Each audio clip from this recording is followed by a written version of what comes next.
Welcome back, beautiful souls. This is Soldier of Light reporting for duty, and I have the beautiful round table that we always have with the King of Cups and Mr. J the Rockstar Rocco. And we also have a new guest today, Helen, also known as Hip to Sewing, I believe, and also I think she's changed Yeah. recently as well. So we actually welcome her, and this discussion today is like our usual. And we just want to discuss just overall this ascension process of things. And as we're going through these journeys, I know we've all had experiences, and I've had some recently myself that I've kind of discussed on the other channel with Jason and our roundtable we had yesterday. So I kind of, like to get to know, the guests that come along. Since you're the first one that will be here, Helen, as far as you're the guest coming on for the usual. I just like to maybe introduce yourself, kind of let everybody know a little bit about yourself, and if whatever you feel comfortable sharing, we'd be grateful to hear from you. All right. Well, Dave's playing with his hair. Nice. Um, I would say my awakening happened in 2020 during the shutdown, and everything was pretty shocking, and I had to go through that mourning period. But I mean, I have to say, my whole life, I have never really fit in, and I've tended to like question things, and um, then I'm an Aquarius, which is me about saying that, but apparently I'm a thinker by nature anyway. And so more recently, so my family is like a Pentecostal type background and church background. My dad's a retired pastor, but yeah, yeah, hallelujah. And so more recently, I started following tarot. I found Beyond Mystic, and I found Arcana Shores, and then Jay had put his email out in the chat, and so I reached out to him because I like acting. I'm the only one who's really awake in the house, and most teenagers, you know. Helen, you're breaking up a lot. I don't know if you guys are hearing it's very robotic sounding, and I don't know if it's a connection. You keep phasing in and out, and I don't know if that's Oh, welcome to our show. That's the welcome to our show moment. So hopefully, if you can, you're going to have these type of glitches. So wherever you get the most strong signal would be the best. That way we don't have these issues. We always have technical difficulties every show, no matter what. So I just want to let you know you're kind of breaking up a little bit. Okay, I'll let you give you back the floor as well. I don't know how much you've heard. Um, I more recently have started following tarot and astrology. So it's been tough to not share it with my family because my whole life it's like that's evil, all that stuff's evil. And I was saying to Jay recently, like astrology's evil, but the wise men followed a star. So there's just things that occur to me that I'm like, you know, it doesn't make sense, but now it does. But it anyway. So I love hanging out in the chats too. No worries. I understand that, and we've actually had this conversation. Every person that's come through this show has had those similar experiences. Like I'm Catholic, born and raised, and I wasn't like a super churchgoer, but we would go and I did the communions and all that stuff. And same thing, everything that was out of what the church wasn't teaching us was considered not normal, evil, whatever the situation was. And we feel it. So it seems like this is something that has been across the board. And we've actually discussed this as well, where you're talking about the stars and astrology, and just something that, like, even with tarot, when you mentioned about tarot, we actually got into same thing for me. It was like, okay, don't touch these things. These things aren't dark, and they're everything about it. You're going to conjure demons and evil things, and that wasn't. And after I actually saw with Janine was the person that kind of got me going, years ago. And then all of a sudden, I went from Janine and I went to Kristen's channel, and then I saw like, these two beautiful souls are are great. I'm going to go ahead and start to jump really into this. And I really did and hit the ground running. And you know what? The energy has been amazing and it just came to me really easily. So it's something that we've been taught has been dark, and it's not. And it's how you channel, and it's everything your intention. You want to attract dark, you're going to get dark. If you want to put that out with dark, you're going to get it. But if you want to have you want to call in the light, you're going to get light. That's what I do when all of us, like the same thing with the beautiful light readers, and all of us are light beings. So and another thing, the church also says, tarot is evil, but you know what? Guess who uses mystics and tarot readers and all those? The church, for a reason. Same thing comes back with astrology. They want to hoard that for themselves in order to empower themselves even more and hide the gifts that we have. So I feel like that's the reason why they put that out, that this is dark. Don't do it. Don't use it. So I'm actually kind of anxious to see, what are your thoughts on that, Helen, as far as what you feel? I mean, do you feel that these things are taught, or what do you feel? Well, so the kind of church background I'm from, they're swinging from the chandeliers, they're running around the room dancing, and all of that. And yeah, Dennis gets it.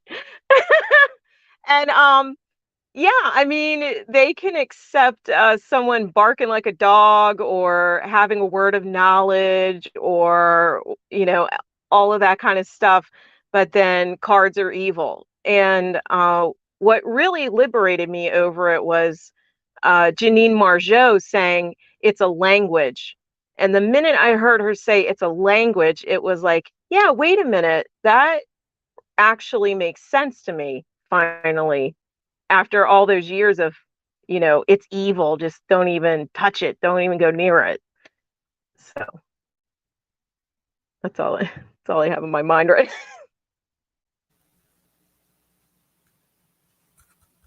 You're muted. You're muted. Dennis, what are your thoughts on that? That's what I'd like to know. What do you feel about the tarot? I'm still trying to hang from the chandeliers. I like that song Chandelier too. Yeah, that's a pretty good song. No, I probably have been to just about every denomination there ever was in my lifetime, and not one has ever had the spirit move. So I stepped away from the church, and I knew that biblically speaking, that Yeshua was always preaching about respect and love and light. And that's where I started heading. And that's what happened in 1990. He showed me love that I'd never experienced before in my life. And that started my journey. Awesome. How about you, Mr. Joe? What are your thoughts on that? Veteran of 2 Catholic schools.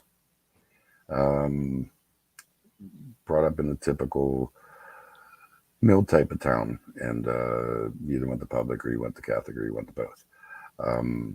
Catholic Church never taught you anything of the Bible, not a thing. When I got older, went to different churches, just like Dennis, just never found that. Actually kind of craved it.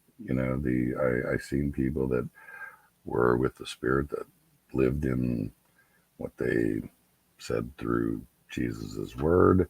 I was envious of that type of connection, but it never hit me. Never found it until we went through this awakening process spiritually. So yeah, but nowhere in the churches that I went to did they actually teach you the Bible. They talked at you, not to you.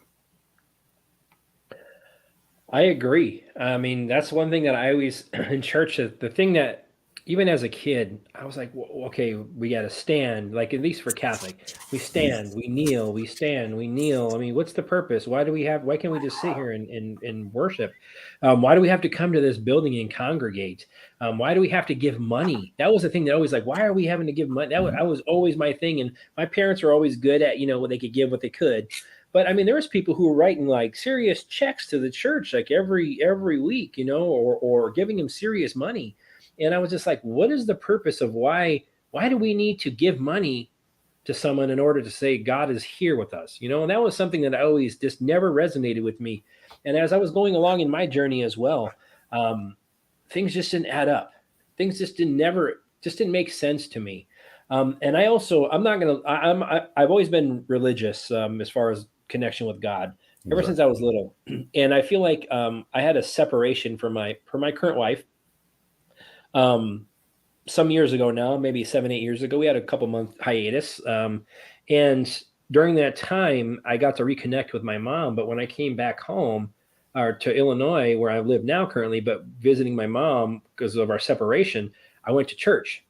And I went to church by myself. I didn't go to a mass, but I went into a church.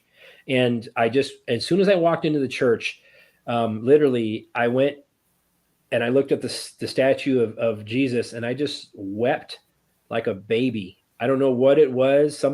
He pulled something out of me. Something came out of me. Like I was weeping, like I couldn't control it. And I'm trying to control it. I'm like, I don't want to look too like a blubbering fool, around other people who were there praying privately. But I went into to see the priest, and I told him all the things that have been holding me down in my heart deeply. And usually in Catholic confession, they give you some type of penance, like say 10 Hail Marys, 10 Our Fathers, and that's supposed to absolve you of the things, and they absolve you of your sins. Well, I went in there and I got done saying what I was saying, and I was crying. I couldn't hold it together. I was crying, even just confessing these things that I just confessed to God. And he actually told me no penance necessary. God knows you're hurting. He feels you're hurting. You don't have any penance. He feels that you've already been past that, and you've already moved past that. So that's the first time I ever heard any priest ever tell me that's a good one. Like, you've given enough to God for him to forgive you. And that, for me, I started on a new spiritual journey at that moment. Literally, like, I started working on myself. I went to an energy healer myself, that my teacher, and that I've taught and learned with. And honestly, it was amazing. Like, I actually had an attunement, and I feel like I became more spiritual and connected with God, connected with the angels around me, my spirit guides. And I started to learn that stuff. And I started to learn how to heal, not only myself, but heal others.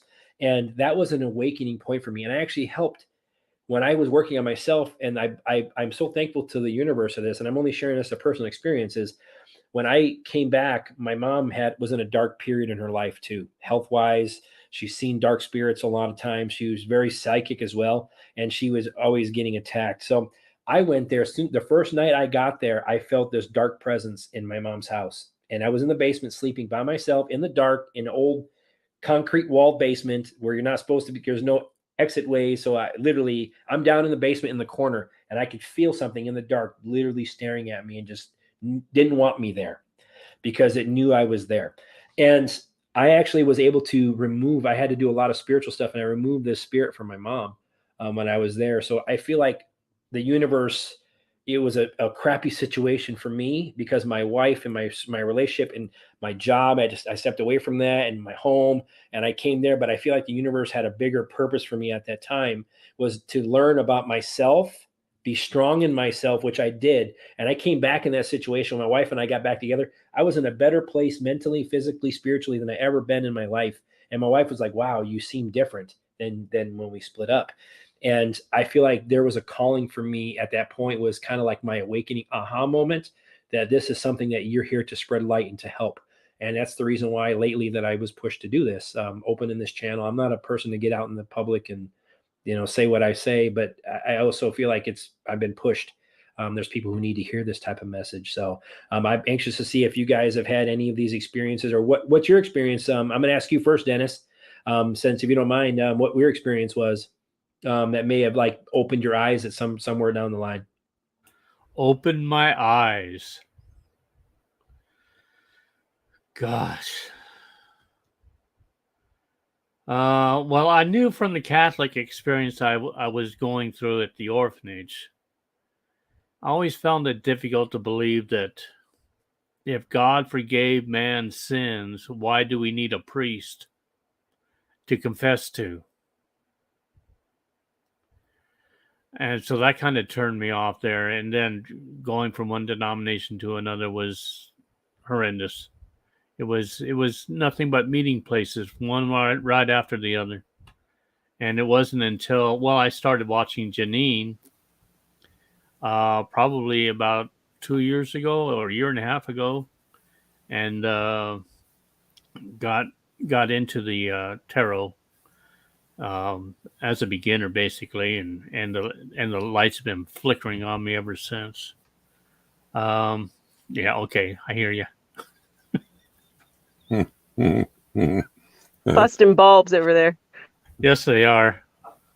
And since Janine had mentioned about Kristen and Jason, I moved over here. And it's been, I mean, this is the most I've ever talked since ever on these roundtables, I think. Awesome. Thank you for opening up. You know, I know it's difficult for us to do that. You know, so I really appreciate you having the courage to open yourself up to others, because we take a risk when we do this, you know, and that's a true story. You can thank Joe for that, because Joe said I had to open up. So I wanted to take my shirt off, but he wouldn't let me. So. Well, see, if you took your shirt off, then I'd have to take off mine, and it's not a pretty sight, you know. It's like a mudslide.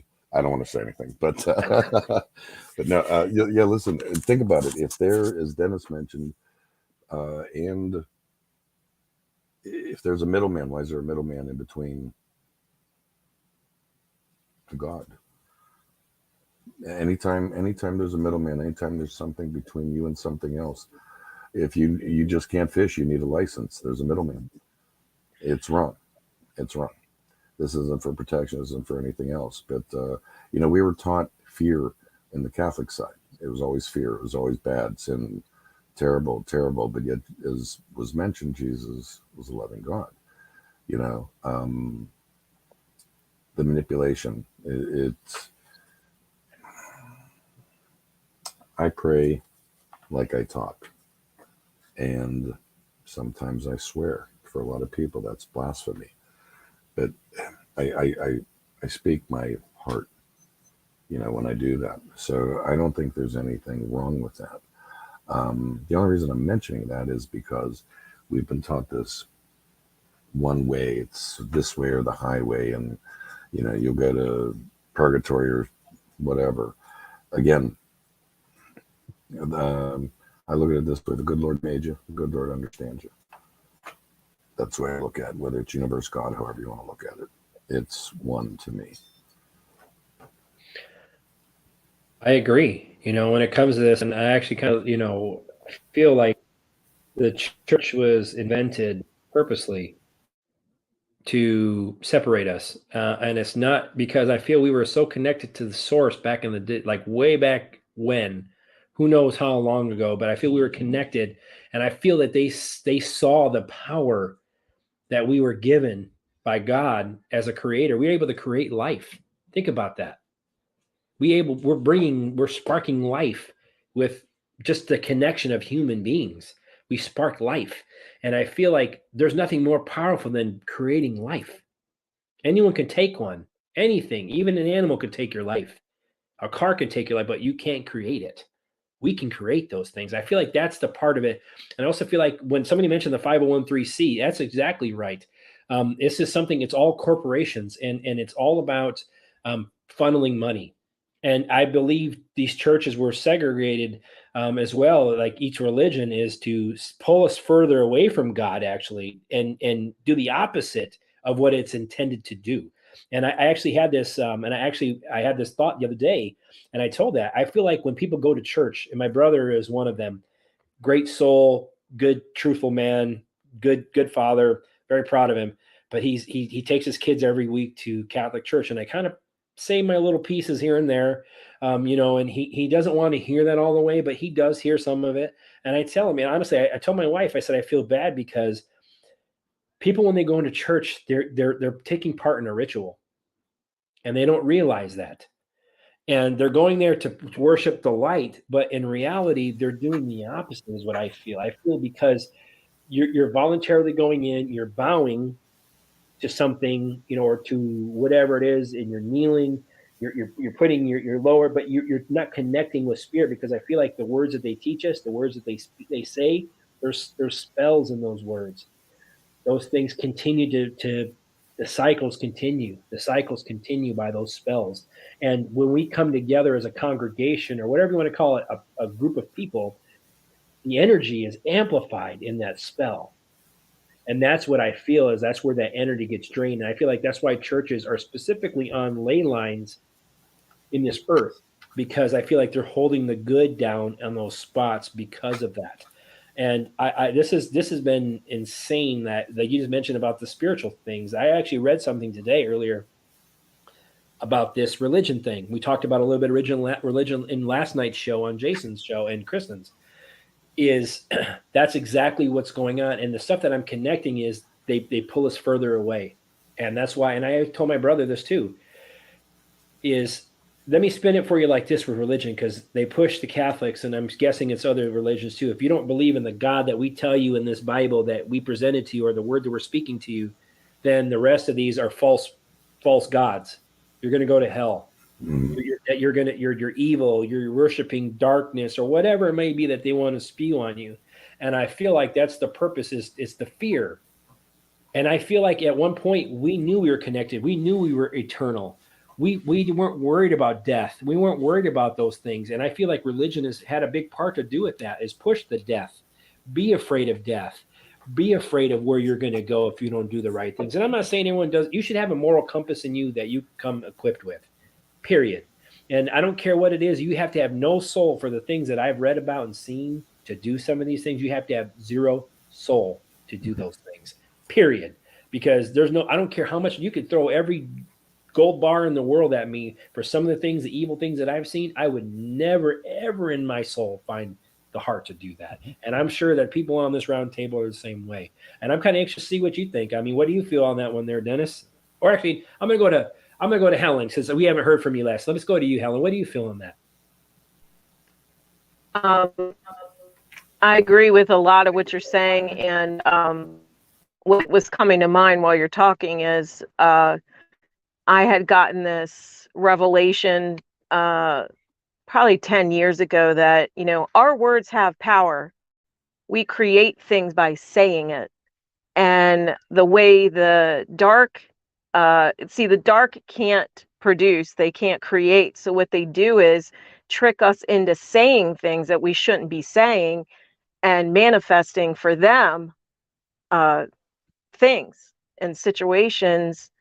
And so, the Bible, that's a tough one for me right now, because I'm trying to figure out, what's true, what's not true, kind of sifting through it, because I think there is truth mixed in there. But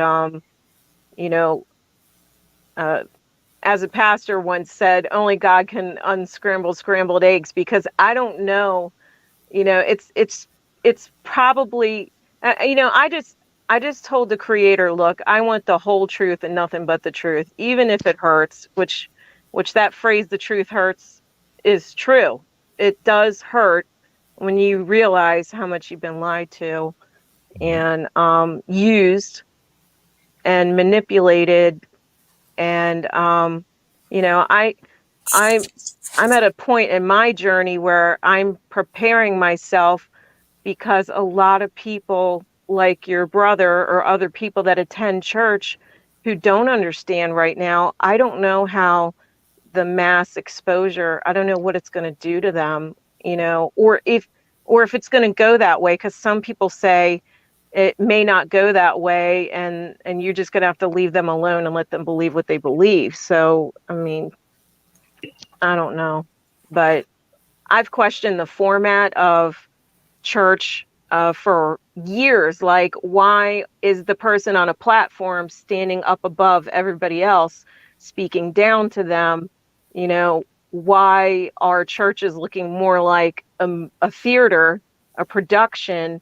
You walk in and it's fake smoke and black paint on the wall. And I mean, I just was like, because I'm a spiritually minded person, I feel things, I can feel it. I don't need a visual though. I told the Lord a long time ago, don't give me visual. Like I have friends that can see things flying around a room. Like I don't need that. I don't need it in my life. Okay. I get dreams, dreams I can live with because you wake up and, you can like decipher the message out of it. But anyway, I'm off on a tangent, but Oh, it's okay. yeah. I wanted okay. to mention, how about is there anywhere in the teachings of Jesus, did Jesus truly give someone penance when he was on this earth? I mean, let's be honest. Did he say, you're an evil man, go say 10 Our Fathers, 10 Hail Marys? No. I'm just saying that that's the church. That's what we've been shown. That's the sad part. And it's manipulation. There is a process. Everything these guys have said is true. I just don't. When I went to get married, my first marriage, we wanted to be married outside. That was like ridiculous to try and get married outside. Jesus is everywhere. God's everywhere, right? No. If you're Catholic, you have to be married in a church or get special permission from the bishop. Who the hell is he? Okay, I mean, let's be honest. So the priest can't marry outside. The bishop has to give you an okay. Okay, makes no sense. None. That's why you can't. And I'm not here to knock faith. I think God should be a part of your life. It's just this whole stigma of fear, and that was my 2 cents. Just that whole experience with the marriage and not being able to get married outside unless a man okayed it. Yeah, I agree. How about you, Dennis? Can I add 1 or 2 cents to his 2 cents?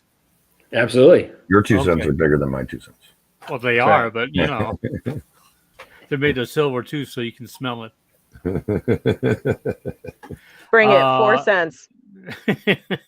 Unity. I think we were spiritually unified in the BC, probably after Atlantis went down because they became evil, and Lemuria went down because they became evil, and then people started to spiritually unify once again.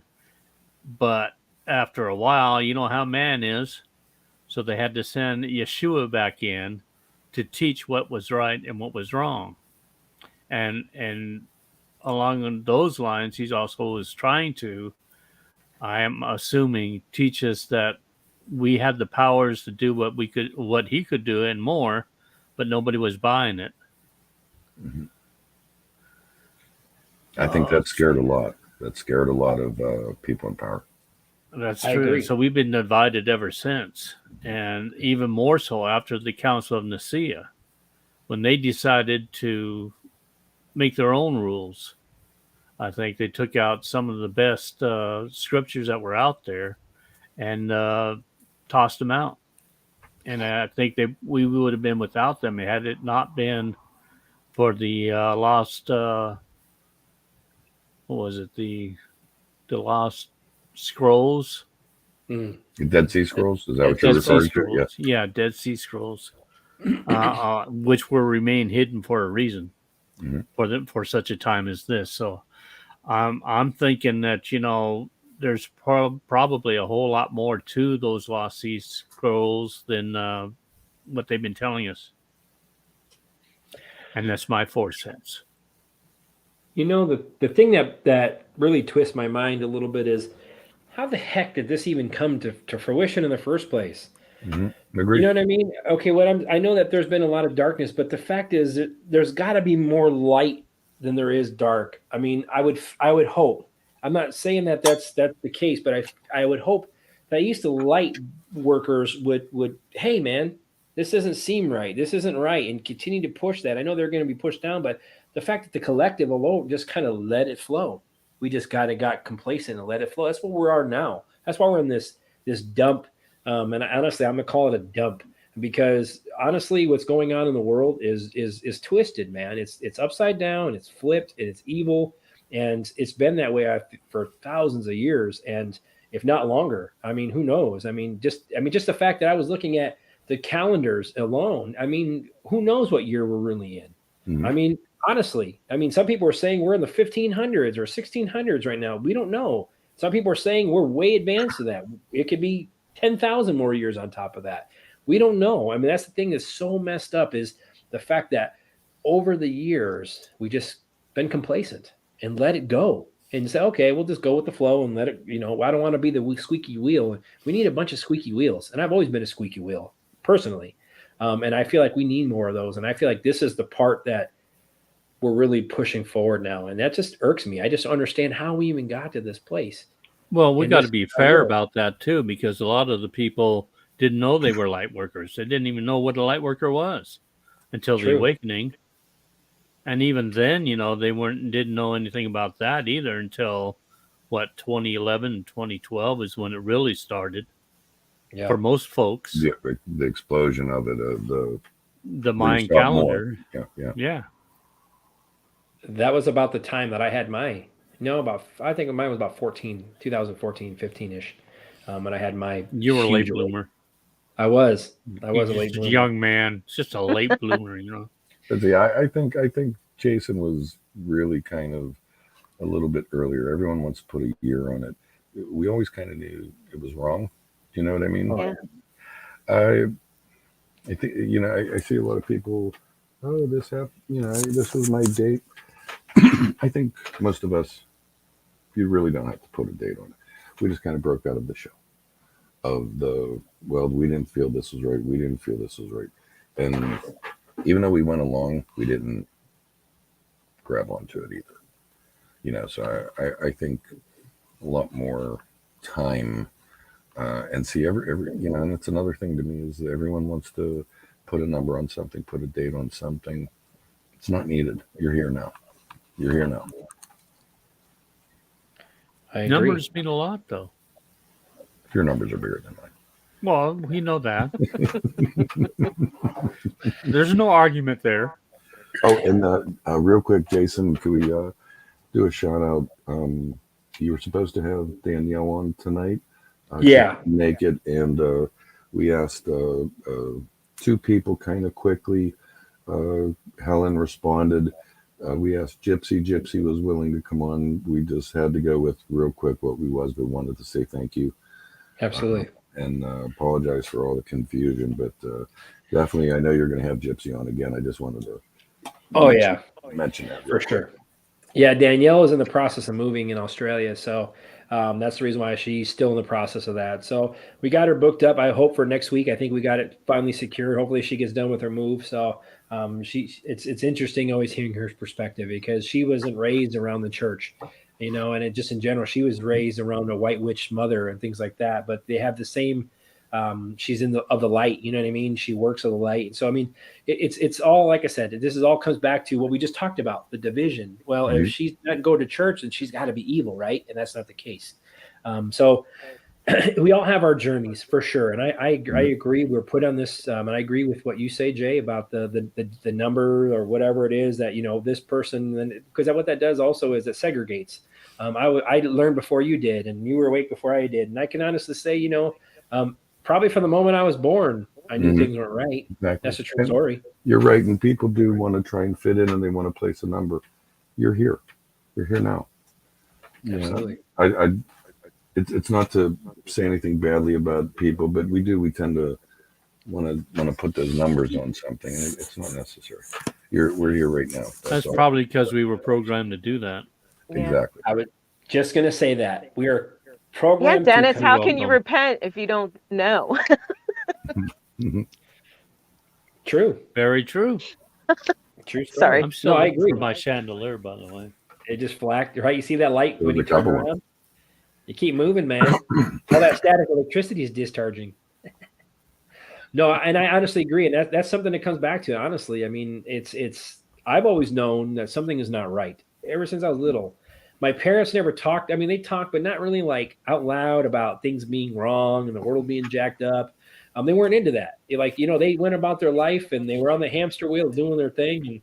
working 9 to 5 or longer, and then coming home and taking kids all over the place, and like the rest of us do. And what we do is we forget about the bigger picture because we put the blinders on, and I feel like that's part of it. Is everything is meant to segregate us, compete. And I'm not saying that, and I at first I was like with the whole kumbaya, like every kid gets a trophy, like that new thought. At first for me, I was like, no, this is not, they have to learn how to, there's, and that was my mentality as a competitor. I've always been a sportsman and a competitor, always, and very good athlete. And I was always taught to compete, even in the military, compete. You're competing for promotion. You're competing for whatever it may be. And I feel like since we're kids, same thing, compete. You got to compete. Oh, this group of friends is better than this friend. Or are you a jock? Or are you a nerd, as they would call them? Are you a bookworm? Whatever it is, there's all segregation because we're competing for the same energy that's already available in abundance. And that's the thing that people don't realize, is that it's already here. All the energy that we need is here. And all we're doing is manipulating it and causing segregation. And it's been, I mean, I honestly have changed my mentality on, I'm glad that more kids are being included and conclusive. And it's taking me, I'm not going to lie, it's taken me some time to still get used to that concept of the non-competing, and that non-competing in anything. And I feel like there is some benefit to it in a way, because I feel like if there is, the reason why this is what I feel, and I'm kind of anxious to see what you guys see about this. I feel like it's good that people get, that everyone gets the trophy nowadays, and makes people feel whole, and there's no competing. They're taking that competition. You're cutting out. I feel like there's some benefit to the competition a little bit too, because I feel like it helps you to gain, to push yourself and find ways to succeed when things aren't coming at you as easily, and not just give up and say, I'm going to win. That's what I mean. It becomes a problem solving. I feel that's more of a thing. Because when you're competing, you have problems that come up, and you got to take care of them right away as you move forward. It's part of their journey. So that's just kind of what I feel, and I'm kind of getting more used to that. I feel like there is a little bit of benefit. I'm not saying go out and be totally crazy competitive, but I mean, there is something to it. You know what I mean? There's leaders that are naturally born leaders, that they want to step forward and be out there, even without being pushed. I feel like even little kids are like that, even the littlest ones. Some of them jump up and they're just the leader of the group because people attract to them. So I feel like there's something to that. That's just kind of what I feel. But I've always Can been. I jump off of what Helen said there? Sure. Helen said to Dennis, how would you know? Just a few minutes ago, how would you know? Okay, well, my problem with every kid gets a trophy is they do not learn to lose gracefully. They take the responsibility out of it. Now that's a learning experience. Now, don't get me wrong. I think at a certain age, everyone should get a participation trophy. But at a certain age, you have to learn to, one, lose gracefully, and learn from your mistakes. That is part of sportsmanship. We don't see that. And I think that was the root of all of this. No responsibility. It's not my fault. I see it a different way, maybe not necessarily how everyone looks at it. But I look at that as we lost touch of when I think that whole striving to win, like you said, Jason, was bad. It was good, but it was bad. When you added that little bit of, well, let's let the younger ones get in there and give those something, it's no different than how we're kind of growing right now. We need that encouragement. And then we start walking. We don't necessarily need the encouragement. We need a little bit of affirmation. And then once from the affirmation, then comes the responsibility, in combination. It's like, hey, we're part of this. Hey, I'm doing this. My 2 cents on that. I would just want to bounce over that because Helen kind of hit it on the nose there when she said, Dennis, how would you know? Right. Perfect. Yeah. I like provoking people. How about you, Helen? What's your thoughts on that with the competition thing? Well, as a Navy veteran, once a year, I really enjoy that Army-Navy game. So I don't know what I'd do without that. So I just wanted to needle you with it. Navy's been beating us. Yeah. I substitute a little bit of a pot stir. I am. I'm really ornery. Pastor's kid. I substitute teach elementary age children, and I think they need that life lesson that, you're not always going to win, and it's not the end of the world when you don't win. And also, as a creative type person, you need a little friction, a little healthy competition to innovate and do anything, really. I mean, uh, well, it feeds into our creativity, so of course they would want to take that away. There, drop the mic. That's amazing. That's amazing. How about you, Dennis? What's your thoughts on that? Do I need to pick up the mic? Yes. Oh. Competition's good as long as you're competing against yourself, because we're all unique individuals and we all have our own unique gifts. So how can you actually compete against somebody else if it's not your gift? Other than change sexes and do that kind of thing. Don't get me started on that whole situation. Oh man, I tell you what. You open that can of worms, man. All right, I'm handing my spoon over to Dennis. No, I'm not eating a can of worms. No. I was an overhead lifter. I competed weightlifting. It's an individual sport, like the Olympic style lifting, clean and jerk, and a snatch. There is no greater opponent than yourself. Yeah. And I agree with that, Dennis. At some point, you learn who you are against yourself. You're not competing against the other person. You're not competing against the numbers. You're competing against you. And it's the mentality, the strength of overcoming that. So that really kind of resonated with me. Yeah, go Navy. Yay, sports. Go Army. No. No, it's amazing. Like, honestly, and I feel like there is benefits, but I also feel like, because Rome created these games, right? The Roman times. And, if you, I forget the exact saying, but it was something like, if you can distract them with games and all these things, then basically we can do whatever we're going to do behind the scenes while we're distracting them with this stuff. So I feel like that's the reason why they come up with, these professional sports. And I feel like these professional sports also has trickled down to the youth levels. I'm a youth football coach, and basketball coach and things like that. My kids have been gone and they're gone to have their own families, but I still volunteer my time to help. And I haven't done it in the last couple of years since I moved to Illinois, but I feel like I got a lot of enjoyment from helping and teaching and helping kids, especially kids who don't have dads, need father figures in their lives. So I figured that was part of my job to help them. And I feel like there is good benefits to it. And I also feel like I can only speak for myself personally. I know how my father figure, I'm going to say father figure because he wasn't my father. He was a real piece of work. I mean, honestly, like, he didn't teach me anything, but he always taught me to be competitive. Like, you have to win, you have to beat. But he didn't teach me anything to get to that point. And I always learned the hard way, like almost running into brick walls all the time. And I just learned to go full speed at the brick wall, basically, and try to run through it and try to get to the other side. And I feel like that's something like I always instilled in me. And I went straight from sports, being a very competitive three-sport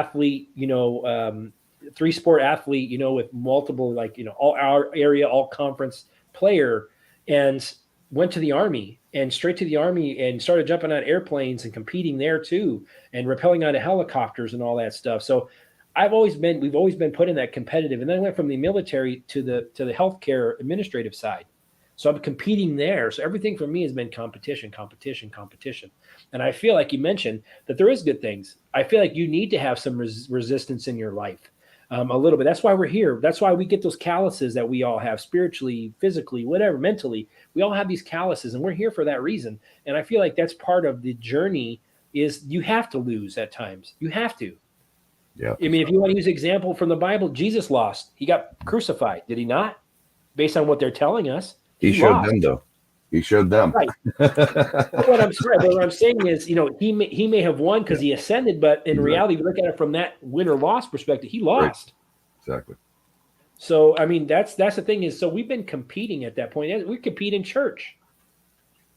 I mean, that's what honest truth. I mean, people get there first. I'm going to be in the front row. I got to dress up. I got to look better than the people next to me. That's competition, no matter how you look at it. I'm giving more to the church because I care more. That's a competition. Those are things that make people feel better, and they get a sense of worth. And the thing is the sense of worth comes from here, not what we can give others or do for others or be better than somebody else, because what that does is bring us down. And that's what I feel. I feel that there is some goodness to it, and I feel that there is some life lessons that need to be learned, and how you take those bumps and those bruises and those losses is where you grow, just like in our spiritual journey that we're doing now. So, but on a separate note, I actually came across something today, and I want to share it. It's just a little clip. It's about 8 minutes long, if you guys don't mind. And I want to share this because I feel I'm going to put it on the audio. I'm going to put it on the audio so you guys can hear it. I love But I want you to hear exactly what is this. I feel like there's a lot of people who need to hear this, and there will be people will watch this video. And I feel like if you don't know about this, it's about our world. And this person that brought this information out was from the like a world banker and all that stuff. That person is no longer on the earth plane. They came out, said what they needed to say about our money situation. Weird how that happens, isn't it? Yeah, exactly. That's what we talked about in the gematria, like with the World Health Organization. What about like killing the witnesses or whatever, removing the witnesses? That's kind of what this one is like. So if you don't mind, I'm going to pull this clip up real quick and play the audio. It's about 8 minutes long. But I feel like it has a lot of information that people, if they haven't heard this yet, it'll blow your mind. Can I order a pizza in the meantime? You can. Let me see. Extra cheese. Let me find out Mute button. I'll enjoy it for you. And while you're searching for that, I'm just going to fill in some air. Yeah, man. Helen, she's kind of a typical example of everyone. So are we, but everyone out there. She's grown immensely from initial contact, and I mean that with all due respect. But she really has gone on similar journeys, and just because we're here, everyone that's kind of in the chat there, it's no different. We're all going through this. That's what I wanted to mention. Helen? Another thing. Go ahead. I was going to say, I just took the leap, and Jay offered up his email address, and I reached out first. And it was the best decision because I was feeling really isolated and miserable and not really know what to do with myself. And like we all and were. then it's we all and then it's just and Joe told me where to go too. And this is what we do on the phone almost daily, just needling each other and having fun. So dude, I cannot find this. It was worth it. I'm glad. I'm getting irritated. But I mean, but everyone in there we're no different. Everyone does feel alone sometimes when they're like that, and they have that. We have to go. It's part of our growth, and when we are divine, and then when you get to the point of separation, that's when you can either grow or shrink. And if you choose to grow, that's how you face it. Any luck on that? Go ahead. I was going to say, do you know we're the only species on the planet that pays to live here? You got a point. I'm going to share that with you. You know what? I wonder if they pulled that video down. I cannot find it on my channels. And a trip around the sun for 365 days, I want to tell you. Dude, where is this? Its video was amazing. That's why I even Dennis, you're one of them. I am. You'll never know. I wouldn't doubt if it was taken down. If you can't find it. I think it's been taken down. Well, maybe we can do that for the next one or something like that. Yeah, I mean, so honestly, what I was getting at is the fact that they talked about the Constitution. This person really breaks down the Constitution was rewritten, they're talking about she's talking about the banking system and the originally with she even mentioned Abraham Lincoln being assassinated by a Jesuit. And I mean, there's so much stuff that was in there about the financial system. He was going to send Abraham Lincoln was going to send out greenback bills from the Treasury Department, and it's crazy that this has been hidden from people, and they keep saying, "Oh, well, the Constitution has been rewritten," and we all know that we're part of this organization, this corporation. We're cattle. They trade us online. That's the reason why when you mentioned about comes back to the church.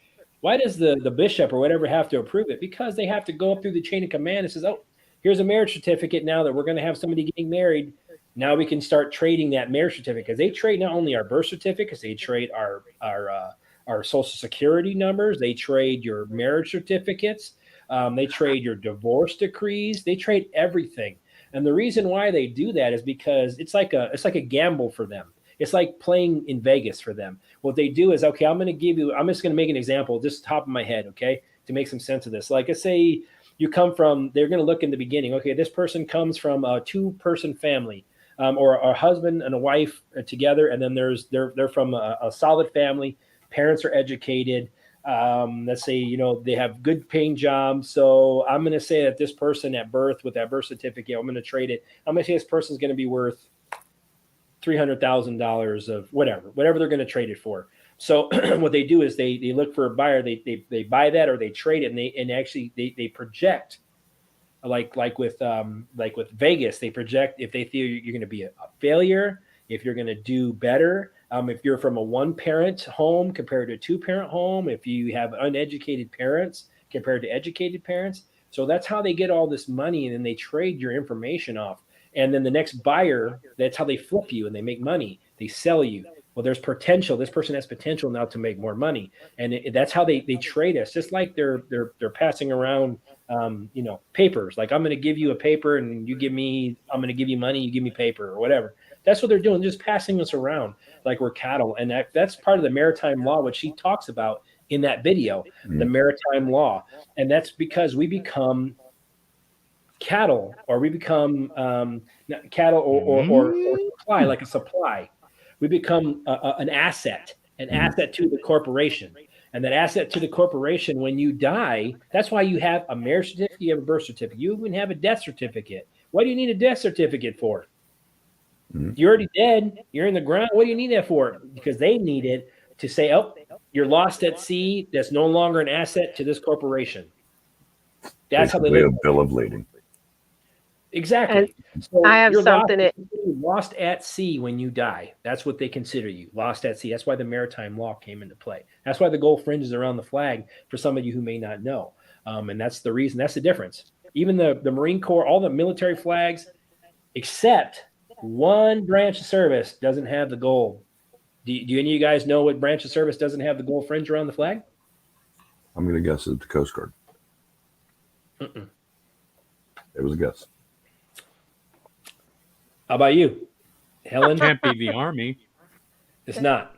Navy. It's not the Navy. Nope. It's not the Navy? It's definitely not the Navy. No, Air the Force? Navy has the gold fringe, yes. Is it Air Force? No. Space We're out of Force. branches. You There we got go. it. It's Space Force.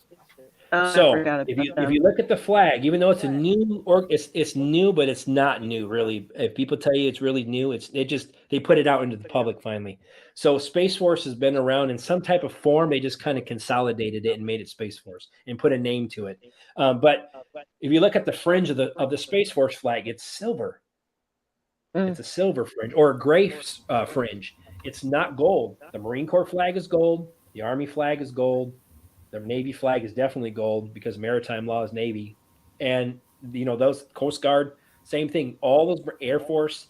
And I believe that the Air Force Academy is a CIA operative place. That's what I feel. Because if you look at the Air Force Academy, I've had athletes that I trained that have and there's 4.0 plus students, good athletes, and they didn't make the cut to get into these places, like the Air Force Academy. And I feel like they very strategic. Like West Point is the same way. They're very strategic on who they put through and who they push. And Donald Trump was one of those people at West Point. But yeah, Space Force is the only military. If you look at the flags, when they have them next to each other in the POTUS's office, Space Force is the only one that doesn't have the gold fringe. Did not know that. Yeah. So, but yeah, I mean, it's all because of the Trump. And like I said, they just consolidated the forces, man. That's all they did. You know, they took some of these things. They've been watching. That's all they're doing. And people think, oh, space. It's all space, like the stars. That's part of it. But also, how about the space around our world? How about the internet space? Cyberspace. Cyberspace. There's other things besides space. They're just occupying, just because space encompasses, if you think about space, it encompasses our world. So that's why I feel like they call it space, because they're encompassing our space. They're looking over us. They're watching us like guardians. And I feel like that's part of it. And, you know, it's crazy with these things. Honestly, I feel like Trump was being at West Point. There's got to be something to that. And he was one of the leaders, like a platoon leader or something in West Point. He was like an upper rank for a student. So I feel like there's something to that. He was put into that. And I'm not saying honestly, yeah, to be honest with you, as a military NCO or non-commissioned officer, I was around. I don't know about you in the Navy, but I was around a lot of goons who came out of West Point, came out of these officer schools, and couldn't wipe their butt if you honestly helped them half the time. Mm-hmm. So that's just kind of my thought. I don't know if that's because they come out and they're kind of brainwashed by the time they get there from college through that, and then they get to the unit and they have no idea, no life experience, nothing. And they're put in charge of everybody. And people who've been here for 30 years in the military, one butter bar lieutenant coming right out of school outranks that sergeant major.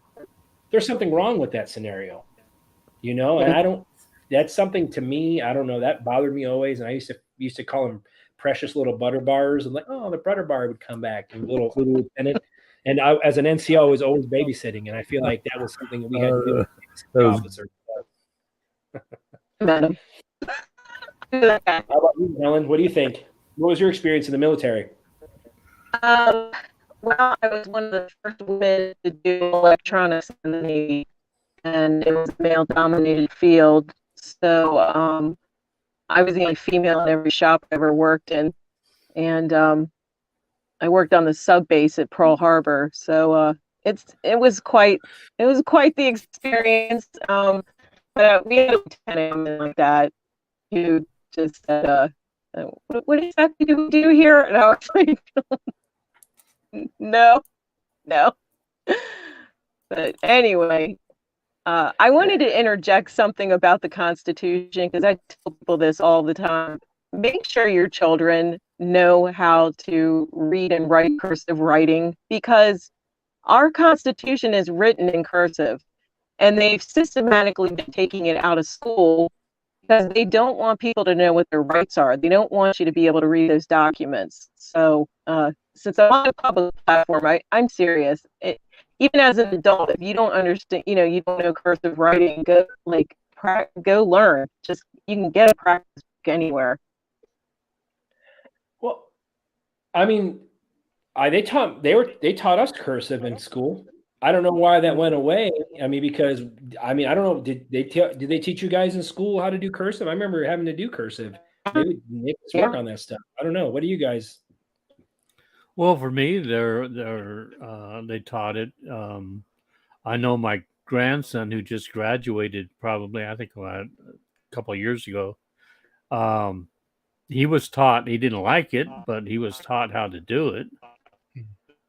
I don't know if maybe it's just certain areas that they stopped doing it. I don't know.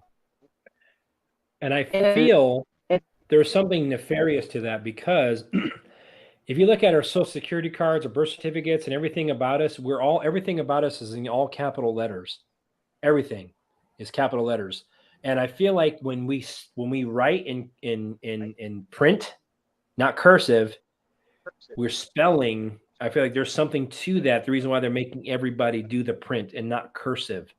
And I don't know what it is, but I feel like there's something nefarious to that. The reason why they went away from that. I don't know when they stopped teaching cursive in school, but I remember doing that. And I remember writing a whole lot of sentences when I was a kid for opening my mouth and doing things I wasn't supposed to do. I remember after On the chalkboard. Yes. the board or my I was there.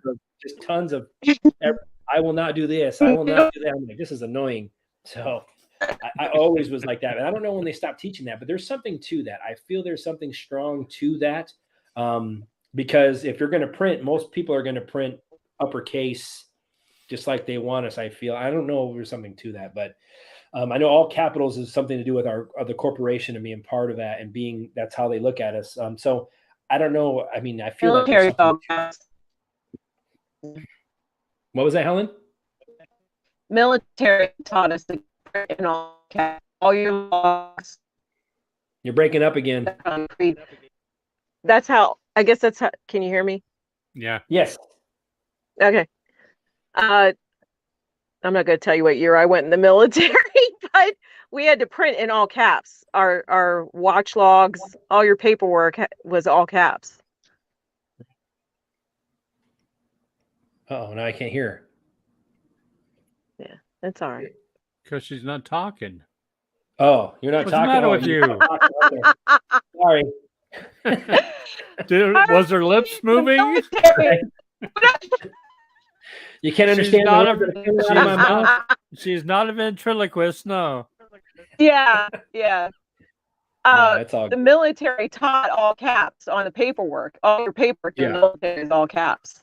So yeah, absolutely.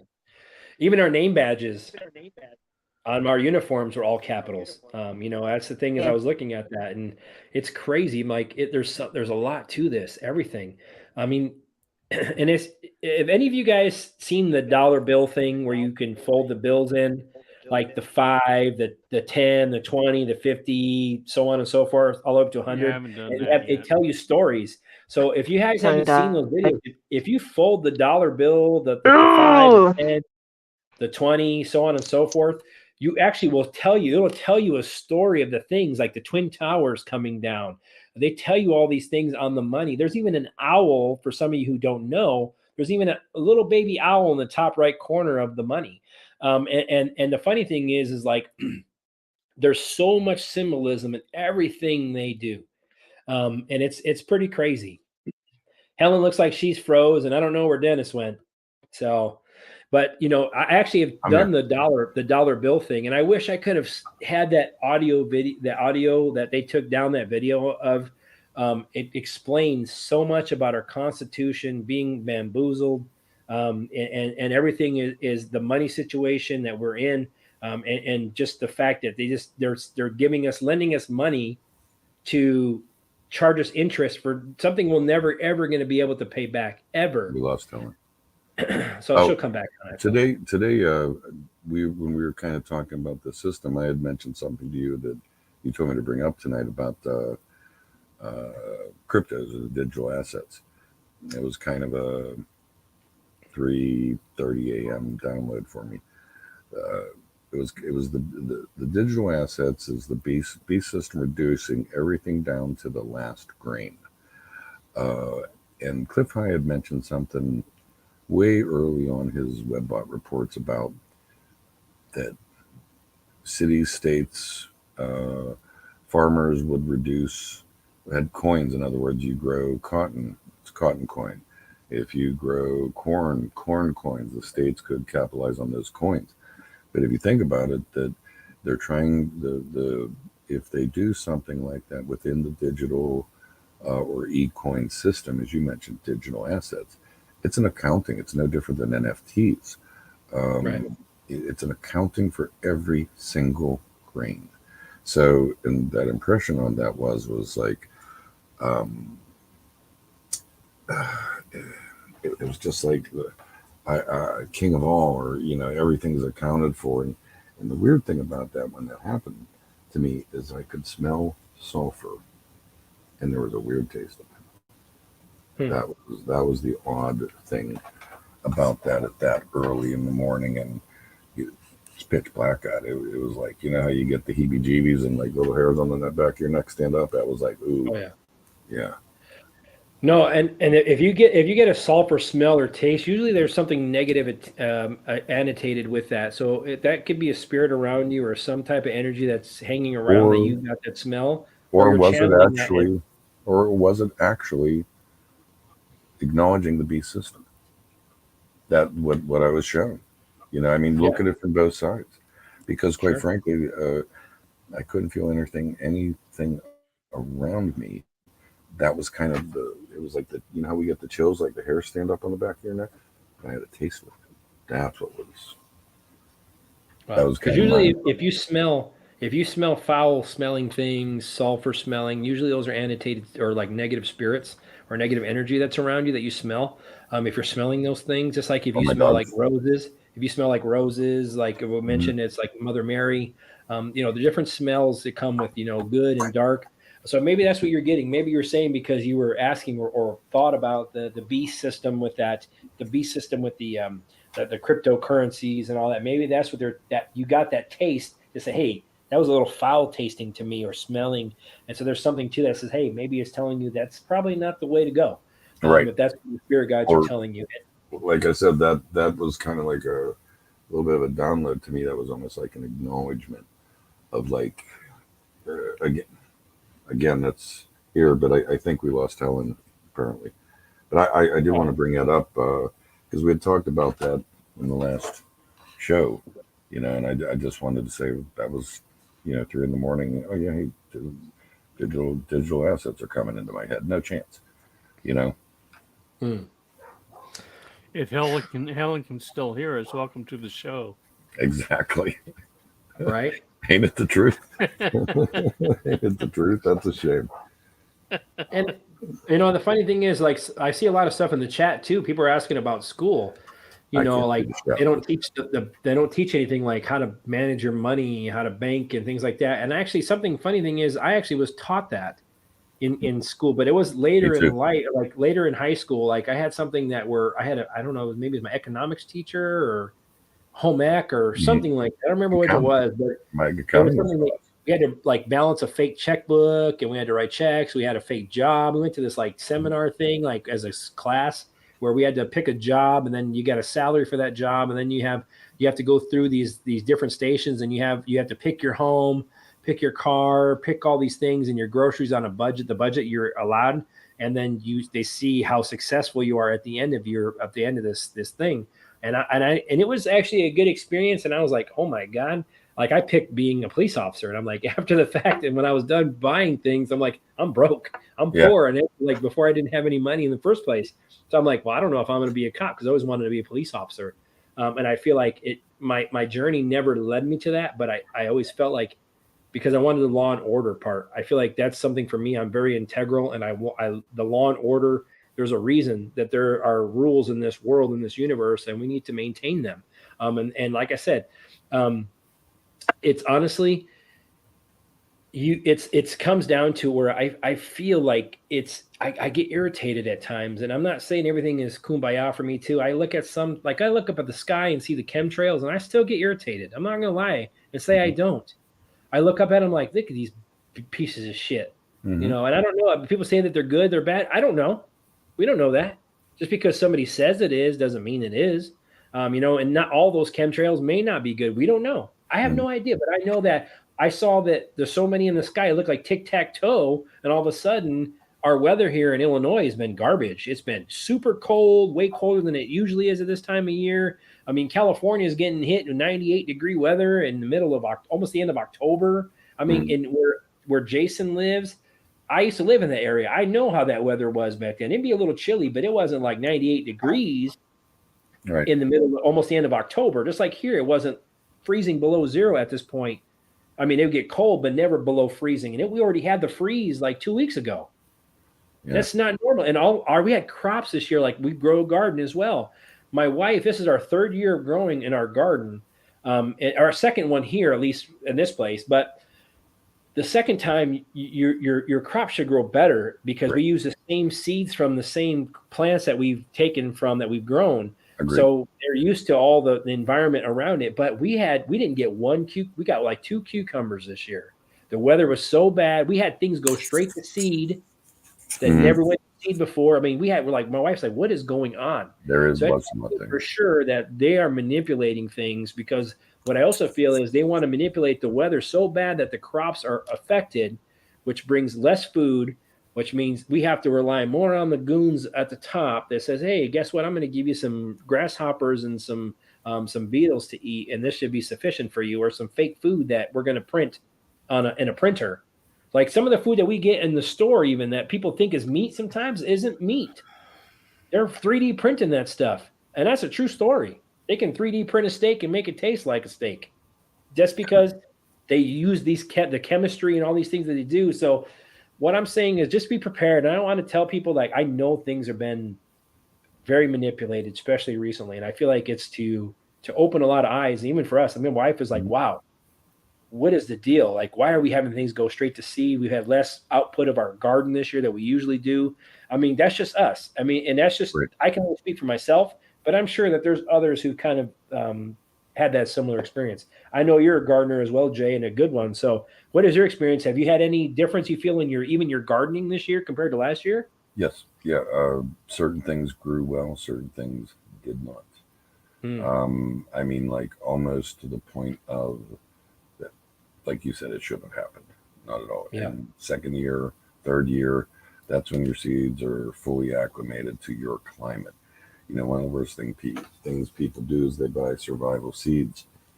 Okay, well, go ahead and plant them, because guess what? If they don't, it's going to take them a year to acclimate and produce. You know, Right. at least, and it's usually 2, sometimes 3, depending on the product.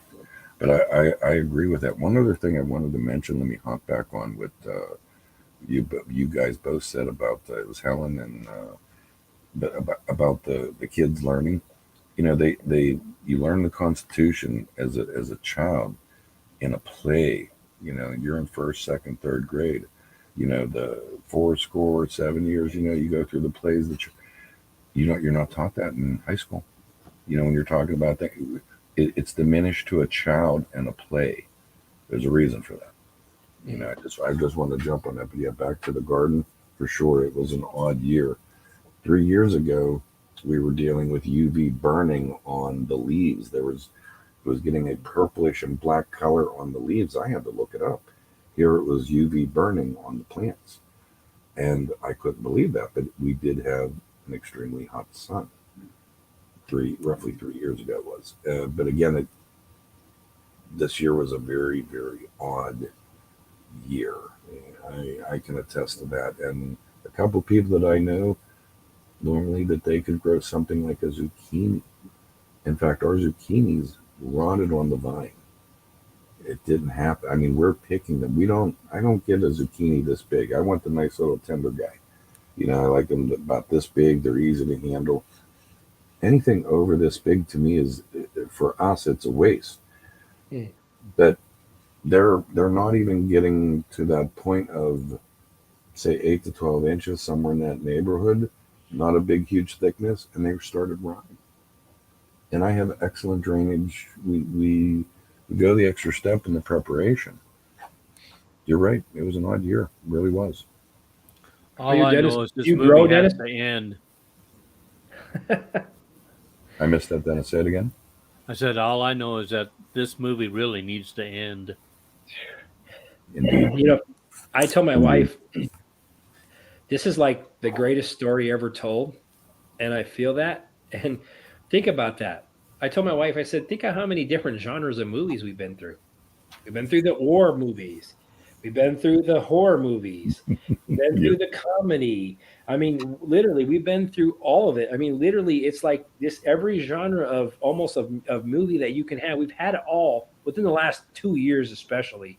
It's been honestly, even if you're asleep, I honestly say this, and I want people to know, if you're asleep and if you think that things are normal in how things have usually been run at this point in this, then I feel sorry for you, because even if you're not awake, the fact that if you believe a bumbling goon who didn't do anything, got the most votes in history, can barely put sentences together, is the leader of the free world, and all this stuff. If you honestly believe that that man it got put in charge of the group of the free world, I'm sorry to tell you, because if you voted for him, and I know my wife had family members that voted for him legitimately, but we were telling them too, do you guys have, and they would look at us like, why would they told us, why would you vote for that? Basically a demon Trump is what, because he's been so demonized. Why would you do that? He's such a piece of crap. Like he's done nothing. He's all bad. I'm like, and who? I said, where are you getting your opinions? I tell them because you get it from CNN and Fox News, or even not Fox News. Let's say NBC, ABC. My in-laws, they were mainly the ones like that, and they watched only their 3 or 4 channels, and the news every night is the same news. They get spewed out every night, and it's hate, hate, hate, hate, hate. So I'm like, okay. And I said, okay, that's the case. And I said, what about the person you voted for? I said, from this aspect, the man has been in politics for 40 years. I said, what has he done for his people? Nothing. You think he's going to come into a bigger stage and do a better job than he couldn't accomplish in 40 years? That should be an automatic flag for you. At least Trump was new to the scene. He wasn't a 40-year freaking politician that was just bleeding the system dry. That's the reason why they actually said, "Hey, Trump, they all do. They used to love Trump. I mean, he had one of the longest running TV shows with The Apprentice. I mean, it's syndicated. I mean, literally, they play reruns of the stuff. And the thing is I understand is like he was, everything he touched in Hollywood was gold, pretty much.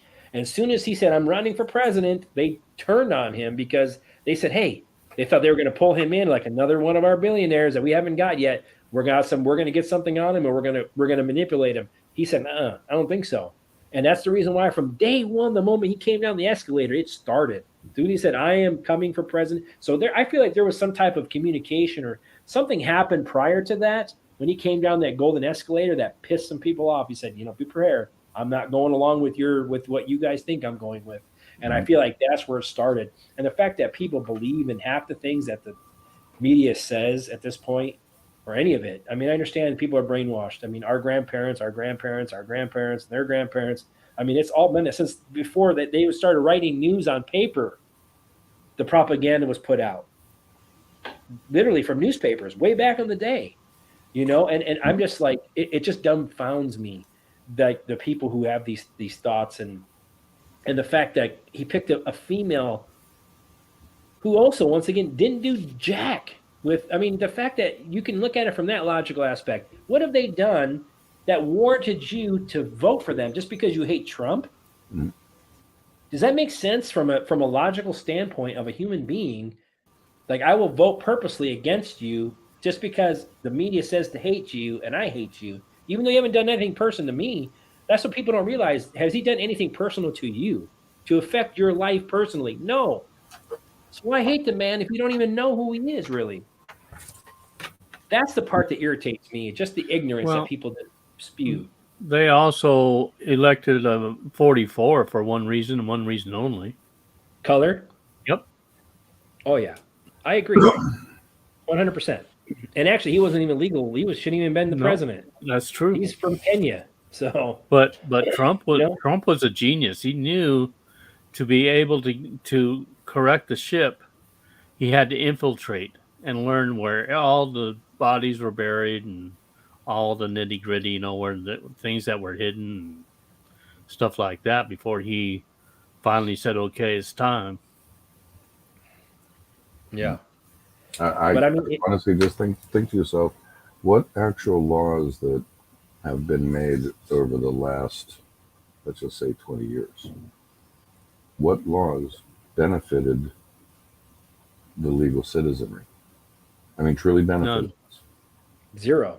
Next to none. I mean, we didn't increase jobs. We didn't increase anything. That's what I look at.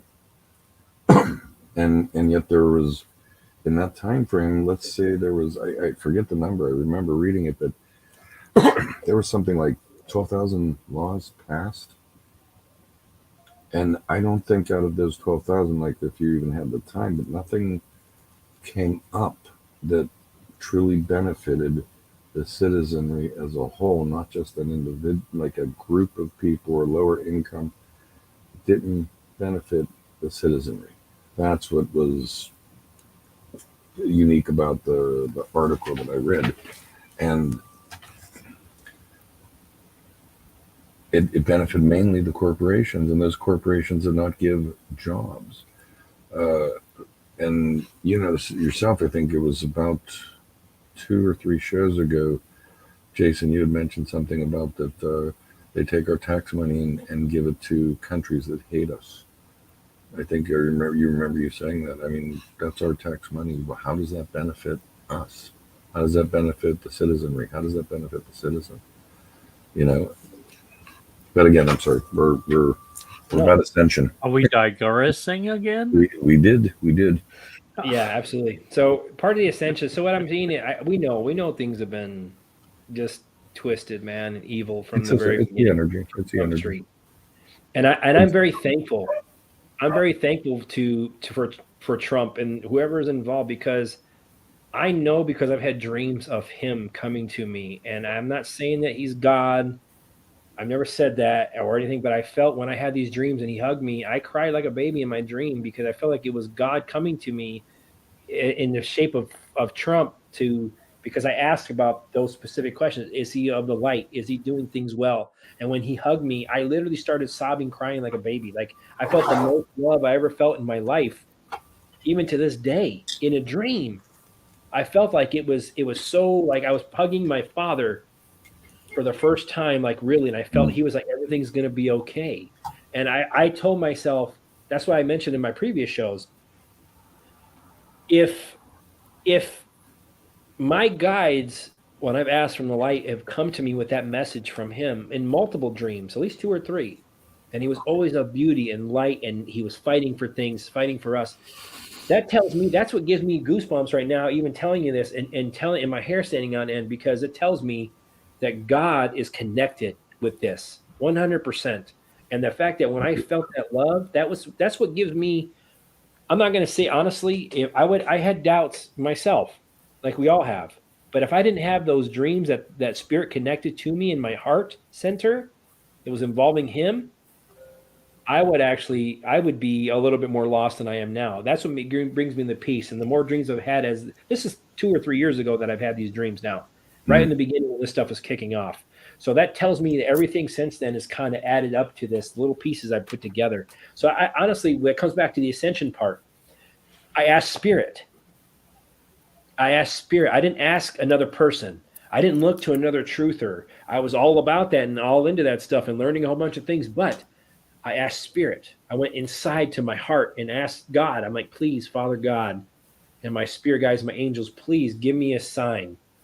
Give me a sign of these specific questions. And that comes back to the ascension process that we're talking about, since we're kind of digressed a little bit, is we have to connect more and more with spirit. And that comes back to the church. It all ties back. The church that we talked about, segregating us, keeping us away from source, keeping away from God. Everything in our world is to keep us from the divine, because we are divine. We are of the divine. And go to the source. Exactly right. Go to the source. You're connected any minute. People think, well, I got to go to church to go talk to God, or I got to go listen or watch a sermon online, whatever. You don't have to do that. Connect. Even if you just say, thank you, Father God, for everything. 2 seconds, move on your way, and you've connected with spirit. The more you do that, you have to connect, because that's how we heal. And that's why I feel like I was open more once I started to connect more to source. I feel like things started to come to me, and I had a wall up too. I'm like, do I want to know some of these things? Maybe not. But as I went along, I finally said, I want to know everything, as we talked about earlier with Helen. Even I finally asked my guides one night on a full moon. I walked outside. I'm like, please, I am ready. Whatever comes down the horn for my spiritual ascension, even though it may scare me, whatever I see and feel and experience, don't slow it down. I asked them specifically, don't slow my progress down, because they will hold it back in order to not overwhelm me. But I told them, I'm ready at this point. Just let it come.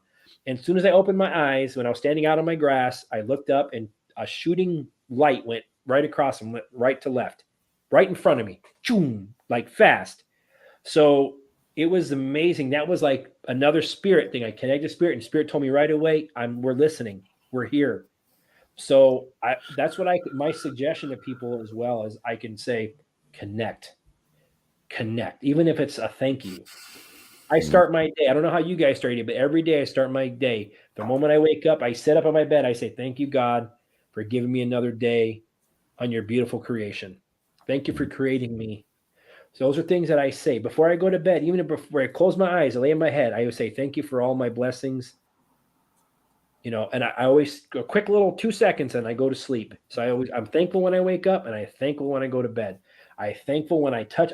This is something I've started to do, and I'm helping with others, is when I eat, and I'm a little weird, but I mean, like when I eat or when I drink something, what I've been doing lately is I've been putting my finger in my water, the tip of it, just the very tip. And I say, I'm increasing the frequency and vibration of this water. I'm very thankful for this water. I say these things, please allow it to nourish my body, mind, and spirit with, and I say a whole little thing I say it with food as well. I thank for the animals, the plants and animals that give up their lives and resources for my nourishment. Those are things that I'm always in a constant state of thankfulness to the source, because without that, we wouldn't be here. So that as soon as I started to do that, I feel like even now, I mean, like my hair on my arms are standing up, and I'm telling you, when I get these powerful downloads like this, it's what they want me to tell you is connect. And the more you connect, the more thankful you are. Even if your life is rough, we all have problems. We all know that. We all have financial issues. We all have people that are losing homes, and sick people and sick relatives and sick ourselves, and we're all beat up. And these things are all things that hold us down. But the more I've connected to spirit, I feel more fulfilled in my life now and at peace than I've ever been in my life. And that I don't have to go to church and talk to a priest. I've done that, and I've connected to God. And I'm kind of anxious to see what you think, Dennis. What are your thoughts? Am I supposed to think? First thing I wanted to know is whether or not you saw my red cape as I was flying by you overhead. Nice. Superman envy. Exactly. Yeah, I was trying to wave you down. You didn't see me when I was waving at you. I'm like, hey. And Kristen, no, I did not make my coffee yet. Put in your golden chalice. See in the chat. I can't see it. Yeah, she's in the chat. How about you, Jay? What are your thoughts on that one, man? Yeah, prayer over meals. I do try and do the over the drinks. Although I make so much coffee, I would put Dennis to shame. That's all I'm going to say. I do. I don't think so. I do forget. But yeah, I think it's important. And see, I'm a hard person. I've had heart issues, so had stents put in. So when I get up out of bed, I do the 30-second count, before you get up out of bed. And in that time frame, that's when I do my thank yous and my thanks, and it's just, that's been going on for years, even before all of this, but yeah, it's just added to it. It may seem weird, but even us touching, or even even when I pour water through, so that there's we're poisoned with like fluoride and all these things that they put in the water, and it calcifies our pineal gland, which is our connection to spirit. So what they do is lately, I use this water pitcher that's supposed to remove like 99% of the fluoride, and then I also put holy basil. Holy basil also removes fluoride. Mm-hmm. So what I do is, even when I pour the water into the canister when it starts to filter, I put my hand on the canister itself, and I remove. I just intend it. I'm increasing the frequency of vibration of this water to meet my, to the frequency of my own. And I also I always say this too, I'm removing all contaminants from this water. Please allow this water to nourish my body, mind, and spirit. Those are things that and my wife's like, what are you doing? Because I'm sitting here with the refrigerator door open. I put my hand on the water thing, but I feel like even when I put my hand my water, I feel we changed it. Like if you've ever seen the video where there's a fountain, it's a bird fountain. Oh, there's Helen. She's come back. Okay. Welcome back. Hold on, I'm going to give her something. The power of Christ compels you. Right. We got to throw that exorcist on. The power of Christ. Welcome back. Welcome back. Yes, welcome back. But what I'm saying is I do that and it looks crazy, but even if you've seen the old clip around the internet, it's a bird bath, and the bird bath has water in it, and there's a reflection on like a shed or the fence or something like that, and it just shows the water. But the funny thing is, there's a man and a woman, a person filming, and there's a woman, and they switch places. Well, the woman or the woman puts her finger right on the edge of the water of the bird bath, and you can see the formation of the water change, reflection on the it changes to her frequency. So she lets off and it stops. It stops, and then the husband, they switch. She takes the camera, and he goes, "Let me try." He puts his finger right on the edge. I mean, just a little tip of his finger right on the edge of the water where it meets the edge of the bird bath. And his pattern of the water is different than his wife's. And he's like, wow, I've never seen that before. So our energy changes. We're water. So that's why I feel we take in so much water, because that's part of our life. We're life form or water. I mean, even a person's water breaks before they give birth. So we're constantly in the fluid. We're made of fluid. And I feel like with the water and the vibration that comes with it, the more if you ingest it if you change the vibration before you ingest it, it's already more harmonious to your body than if you don't. That, I don't know why I feel that, but I feel like there's something to that. It makes sense. So I do that same thing with my food, everything. And when I grow my plants, out my garden, I grow my medicine. When I grow my cannabis, I'm not going to lie, I grow cannabis and I use it, and it's amazing. And when I do that, I do healings on my plants. I go there, I'll water them, and I'll put my energy over the top of them, and I'll heal them. And I feel like I get better results, because even with your seeds, did you know, I don't know if you know this or not, if you take a seed, like a plant, like a tomato seed or whatever you're going to plant, if you put it in your mouth and you wet it with your saliva, that it will interact with your DNA. It will like match your DNA as far as when it's growing. So it'll be more harmonious to your body because of your saliva that you put on that seed. And I honestly thought that was crazy, but honestly, there's got to be something to that. I really feel like, because your energy is transferred that way, and you're doing it with love. So everything starts with love.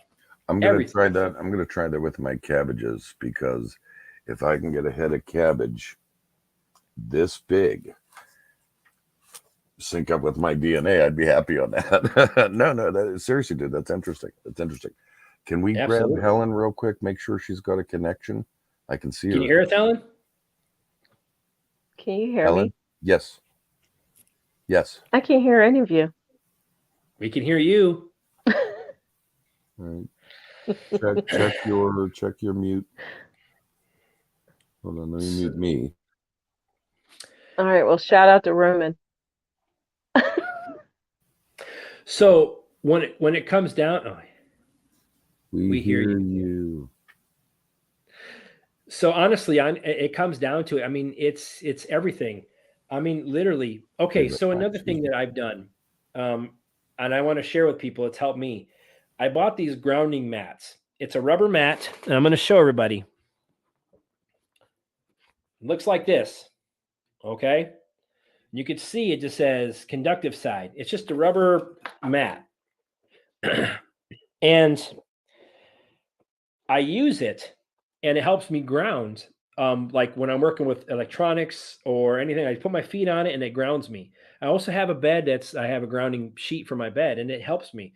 And I feel like when I've channeled here recently, the grounding, we don't ground enough. That's what the problem is. We have rubber shoes, and there's a reason why we have rubber shoes. It's not to be better athletes and run faster and all that. It's because the rubber stops you from grounding to the earth.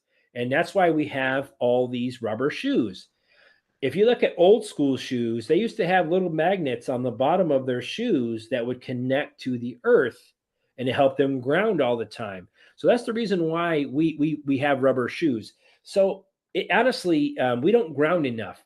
So with this, with this, it comes down to it. Honestly, this grounding mat, I felt like when I was channeling earlier during my tarot readings for people, I could feel my head pulsing and I wasn't being distracted with the EMF and all that stuff that's around.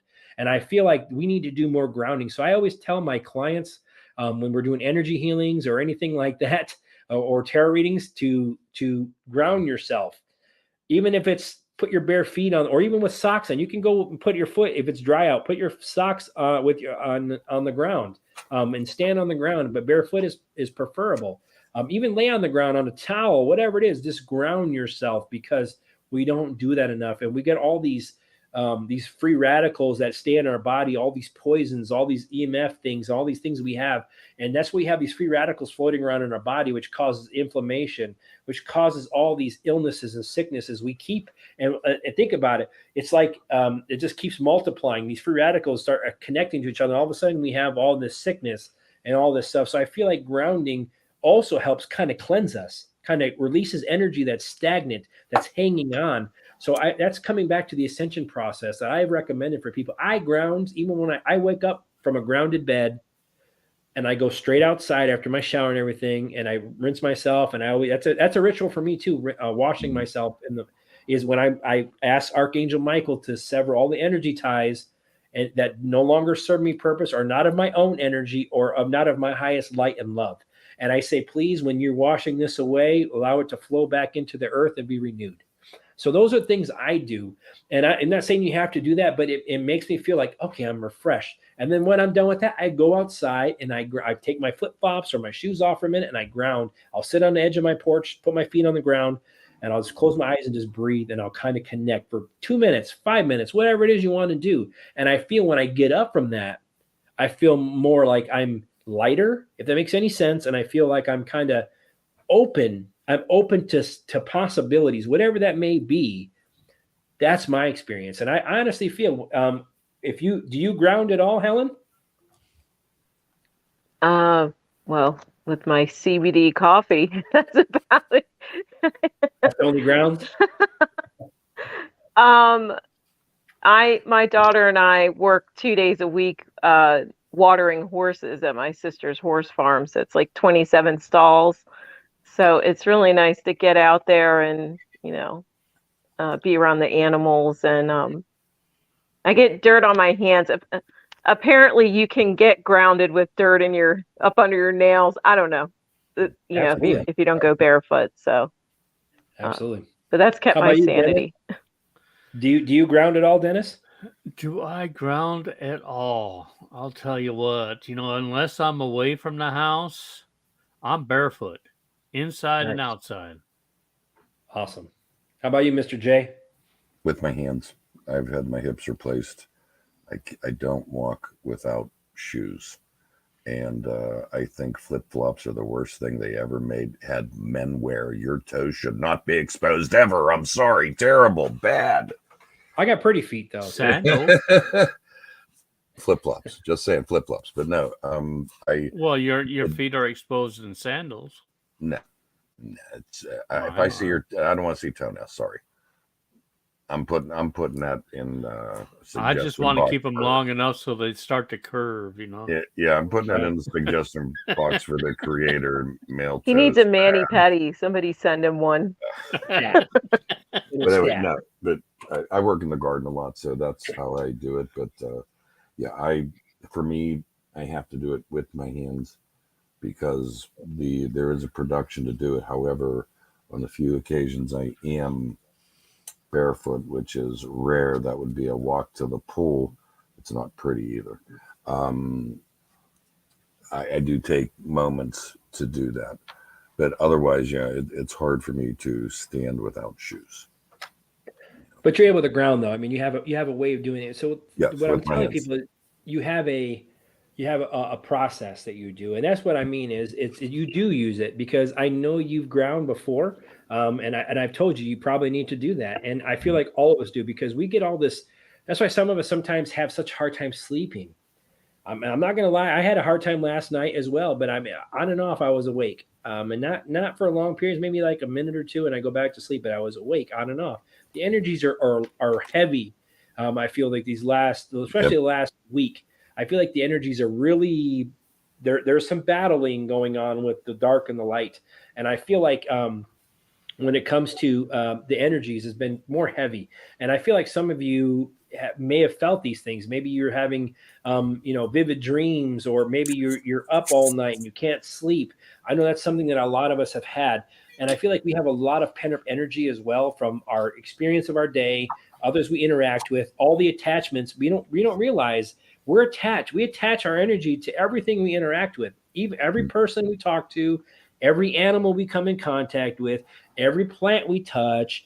Everything energy is constantly being exchanged, and we have all this good and not so good energy that kind of is static a lot. What I feel is more static when it's lower frequency, and I feel like we get that pent up and we have to release it. And some people have no way of releasing. They don't know what to do. So that's why this is what this part of this channel is for, is to try to try to help give people information. These things that have worked for me, I know that others people have their own little things, and that's fine. But it's talking about these things. So like, I have these things. I have problems sleeping. I feel like I'm pent up energy a lot. It's going out, taking a breath, and just grounding yourself, releasing it, whatever, or having, even if you don't go outside, you can ground yourself through standing in your house. That's a true story. And what you need to do is picture roots growing from your feet in through the earth. And that's what you want. You want to connect with the earth. And that's the reason why we are here on this planet. Because it's simpatico with our vibrational level. And that's why the heart chakra, all the chakras of the earth they match our frequencies and our vibrations for that chakra. And that's why we're connected to it. But can I make one comment? Absolutely. I had seen someone said that they can't hear me in a previous one we did. If you guys are having trouble hearing me, let me know in that chat. I'll look at it. What? Yeah. I was Hello? waiting for Hey, come Dennis. on, you didn't expect that. You did Dennis. not expect that. I just served That was it like to the him on garage platter. door opening right Would there. you would opened you that like one. fries with that? Would you like fries Rang. with that? Exactly. And see, that was such a soft. That was a soft. I'm not giving you credit on that one, Dennis. But I honestly, love Dennis so much. I'm taking it anyway. yeah, you're hilarious, Dennis. So, but honestly, I mean, okay, for instance, like Jay, I'm gonna kind of Jay Go ahead. You got full reign. He mentions like he has ailments like with his hip replacements and the aches and pains that he goes through. And he shared a beautiful experience with me. And the experience that he had is he went out and he has a tree outside of his house. Oh, I wish I had And the he pictures. went and touched all the leaves and a lot of branches that he could reach and touch. One trick. He asked all, like the same tree, he touched all these multiple leaves and branches, and he asked the tree, please heal me. And literally that part of the tree where he touched all these things, it started to die off. Like it gave its life and its energy to Jay to help heal him. And I feel like that's why Mother Earth, there's something to Mother Earth. My wife speaks of that when she goes wild mushroom hunting. After it rains, she'll go out into the woods and she'll go mushroom hunting. And she says, I feel like I'm at home with my mom when I'm in the woods. Do you have the pictures I sent you of that, Jason? I don't. It's been so far back when you shared it. We'll save it for next. I've next seen time. him. It exists. Yeah, it's true. It's a true story. I've seen the difference in the tree. That one side is beautiful green and one side is dark and dying or renewing itself. It's releasing the old energy and taking on his lower frequency stuff. I feel like that's what it transferred. That's what we talked about. Everything is a transfer of energy. The moment you touch something, even if you engage, you don't have to touch, even engaging or coming close to that individual or being or object, you're transferring energy. It's giving you energy, and you're doing that to that. And I've asked it to heal itself because it was like I couldn't believe that happened. That it did that, and I wanted it to repair itself. Do you know what I mean? So many prayers over that, but that was sobering. That was quite sobering, and hopefully next one we'll be able to show that. There's a little video clip that I'm sure won't be deleted by YouTube, but you never know. So, by the way, when it turned to be 144, Dennis, your lights flickered. As soon as it hit 144 on our timer, your lights flickered. We talk about that 144, man, all the time. I mean, I even saw it twice today already. I mean, I see at least 2 or 3, 4, 5 times a day, and it's insane.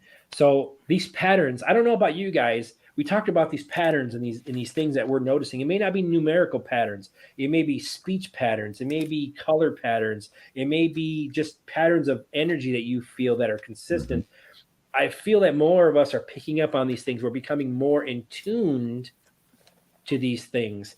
And I'm seeing so many things when it comes to my end. Like I'm seeing things from such a beautiful perspective.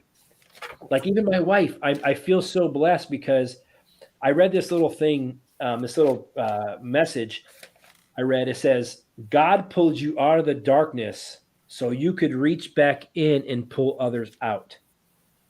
And that to me, that when I read that, it was powerful for me because I honestly like goosebumps right now on my Archangel Michael tattoo telling me that yes, we pulled you guys out of the darkness before others so you guys could reach back in and help others and pull others out. So we're in this. Every one of us, people like always ask me all the time as we talk about this. You have these abilities, or Dennis has these abilities, Jay has these abilities, Helen has these abilities, Kristen has these abilities, Jason, whoever it is that they're talking about. You have all these. I wish I had those. How do I get those? I'm trying and will I get those? I get that question all the time. What's my purpose here? What is my purpose here? That's one of the top tarot questions I get. What is my purpose here on this earth plane? And your purpose could be just to be you. Exactly. 100%. And that is the most effective thing you can do is be you. Be who God created you to be. And that's not a preaching thing. That just means that you are here because you are a superstar and God says, you know what? You're worthy of the light and I'm putting you where I need you to be. Now, whatever that is that your mission is be you.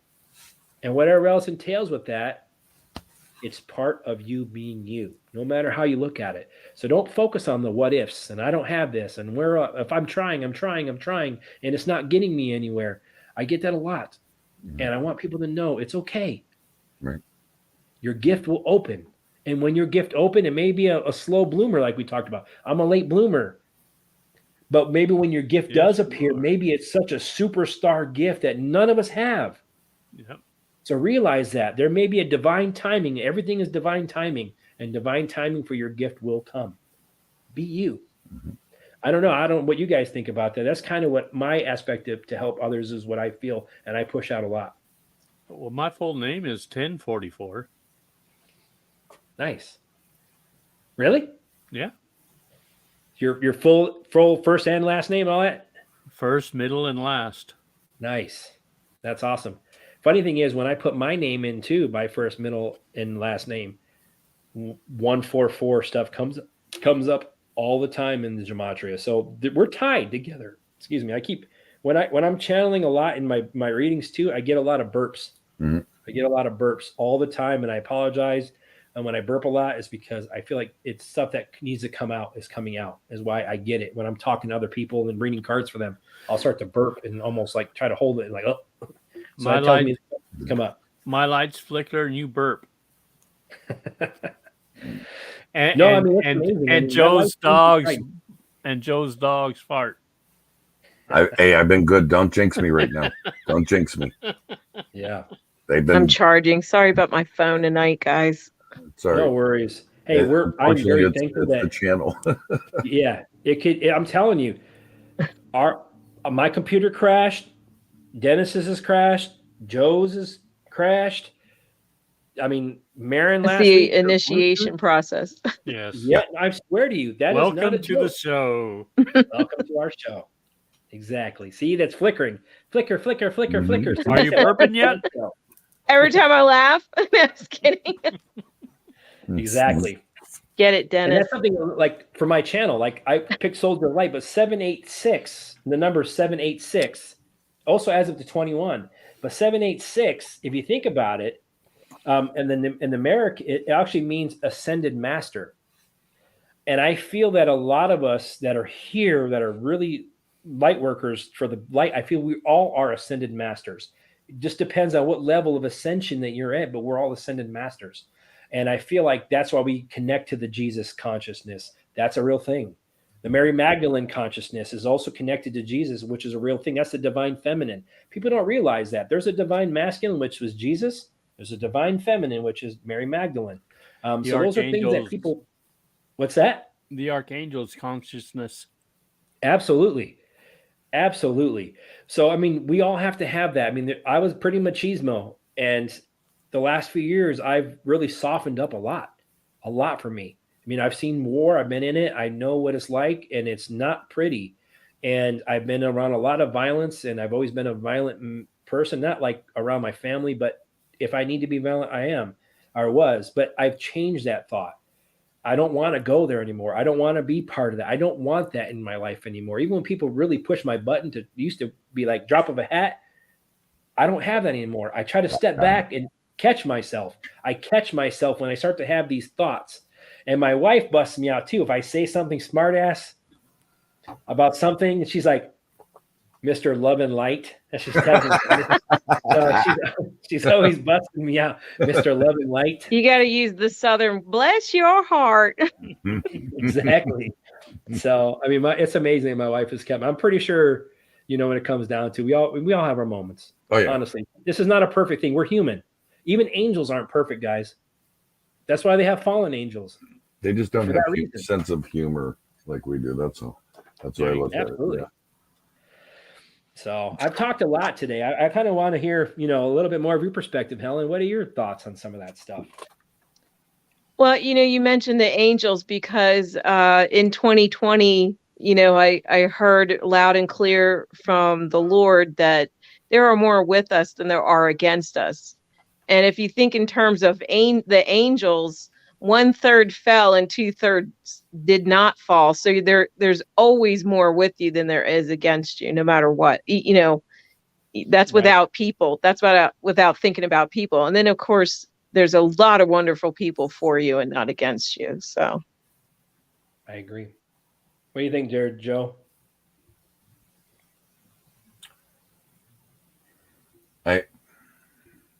I'm on board with all of that entirely.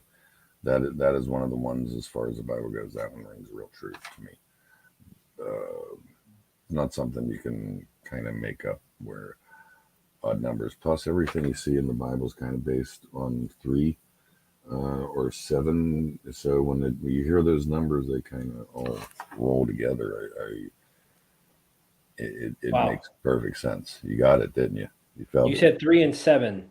I'm going to let you talk too, Sec Dennis. I know you're such a talkative person. I wish you would, quiet down a little bit. But my unit that I talked about on last night's show was the 25th Infantry Division. And I look at this, 2 + 5 is 7. 5 - 2 is 3. What do you got? And there's a lightning bolt in my combat patch. I've seen visions that I've asked my spirit guides about the rods of God, and I've seen it from the clouds with the God. I couldn't see him, but I felt like somebody was right next to me in the clouds, and I watched this event happen. It's the fact that I have a lightning bolt that just totally blew my mind when you said 3 and 7, and I had the lightning bolts. So everything, there's no coincidences in where we're supposed to be in our lives at all. Not at all. And the more I see these things, it just blows my mind. I'm like, wow. I actually told the spirit when I was going through the gematria for Jason's show the other day. And the funny thing is, I had all these answers down hours before we even had our conversation. We started spinning this stuff before I even got into it. Mm-hmm. And the fact is, that's telling me that there's a divine intervention there to bring this to the table. Exactly. And honestly, like, I was reading some of this stuff, and I was tying some of this stuff back, and I laughed. I started chuckling to myself, and I looked up, and I pointed to the sky. I'm like, I see you showing off. Mhm. I see you showing off up I do it there. all the time. Yeah, I talk out So loud. It's like, wow, it's playing with me, aren't amazing. Exactly. Mhm. That's what I'm saying. I'm like, you're showing off. Thank you. Thank you for showing me these things so beautifully. And that's me coming back to the thankfulness. Everything I get when I get something, even if it doesn't make sense at first, I'm thankful for it. And I can tell people, if you get these symptoms, these ringing of the ears, maybe the headaches, that's something as a lot of people have, headaches, aching bodies, aches and pains in places we're not used to, upset stomachs, no appetite. That's been my recent thing. My appetite almost like I don't want to eat. When I do eat, I almost feel nauseated when I eat. And I eat good food. Like we buy from a local farmer. We just bought a quarter cow from a local farmer and we bought chickens that he's free range there. We buy them from there. We Mhm. grow our own vegetables. We try to do that thing. I'm not saying that I'm healthy because I still got a belly a little bit, but I'm working on it. I'm trying to get better. I'm bettering myself. I And call it untamed muscle. yeah, You can use that. Good. instead of a 6-pack, I got a keg. So I don't have a love handle. I have a love banister. exactly. I'll let you have that one, but it's okay. But I'm just saying, it's like these types of things, like it's a process. Mhm. And I know that you've all been working on yourselves. I know that. And what I'm telling people is there's even something to that with the animals that they put in these cages for the stores and all these, like the difference in the taste of the meat, because they're in harsh conditions. They're brutally killed a lot of places in those things. So that they actually put chemicals into the meat that their bodies do when Mhm. it's a flight or fight response into the meat. And a lot of them you'll have those upset stomachs and you'll have those things. And I feel like even with the food I've been getting lately, I'm feeling a little bit nauseated when I eat. And I feel like there's energy is the reason why. And I feel like I'm eating less than I used to. And there's part of the ascension process. So I'm telling people, if you're feeling these upset stomachs, the nausea, not appetite, maybe not sleeping well, this is all part of the journey. It's all part of your journey. And you will experience, if not all of them, you'll experience at least some of it at one time or another. I promise you that. And all of us who are in this journey on this plane. So, I mean, what are some of the things that you felt, Helen? I'd like to kind of see some of the ascension symptoms that you might have been feeling. You're muted. Can't hear you. I was going to say all of the above, like I've got the really dark circles under my eyes and everything too. It's just but I've been on a fitness journey since like July, and I'm finding that exercising, just a video right in my living room if I have to, um walking out in nature is like the best. We have some nice trails near our house, and just getting out and clearing my head, and is really helping too. But I've been trying to stay away from meat, but I can't do it too much because you do have to have protein. So I don't know. You just try different things till something helps. And I understand about people playing plant life, do the plants and be vegan and all this stuff, or just being a plant eater. But I also feel like, why would God put these animals on the earth plane? Is it just to keep us company? Or is it because it provides substance to other animals or to us, besides the plants to kind of, I don't know. I mean, what are your thoughts on that, Dennis? Why do you think there are animals that were put here? Well, being a vegetarian. It's not that I don't like or that I like animals more. I just hate vegetables. You hate vegetables? Yeah, eat them up. No, I feel No, you. I had gone through a spell of being a type 2 diabetic, and I was eating meat and all that good stuff until that time. And they put me on a metformin, and after about a year of that, I decided, no, not going to go through pharmaceuticals anymore, and dropped that and changed my diet, and it's worked perfectly. If I just took away the meat and just went into the vegetarian type, I'm still getting proteins and stuff, but Yeah. Sure. still works out And I for agree. me. You know, I'm a meat eater. I've always been a meat eater. I'm a meat and potatoes man. I mean, if you throw a plate of a steak and some potato in front of me, I'm a happy guy. You know, and the thing is, but I know that there's so much variety here for us to partake in. I feel, and I feel like this was originally the Garden of Eden, pretty much. I feel like before it was tainted. Not saying it doesn't exist still, but what I mean is, I feel like the whole the whole organ, our whole atmosphere, the earth, everything was created to be very pleasant for the animals. Like I feel like these extreme heats and extreme colds. I don't know if that's really a reality, but I don't know if that's really a natural weather pattern for some of the things that we see. I feel like maybe because plants grow the best, you know, at certain temperatures and humidity levels and things like that. And I know that some places are the opposite of those. And I feel like a lot of that may be man-made, and it may be that they manipulate it. I'm not saying that's the truth, but I feel like, I don't know why I feel that, but I feel like that has something to do with it too. They extreme heats, extreme cold, so people can't grow. I feel like that's why they made the deserts, or more of them if there was any originally, but I feel like they made more of them in order to keep people out of those areas, and they make them extremely hot to live there, extremely dry, and extremely uninhabitable for not only us, but you look at the wildlife where they live compared to where the woods are.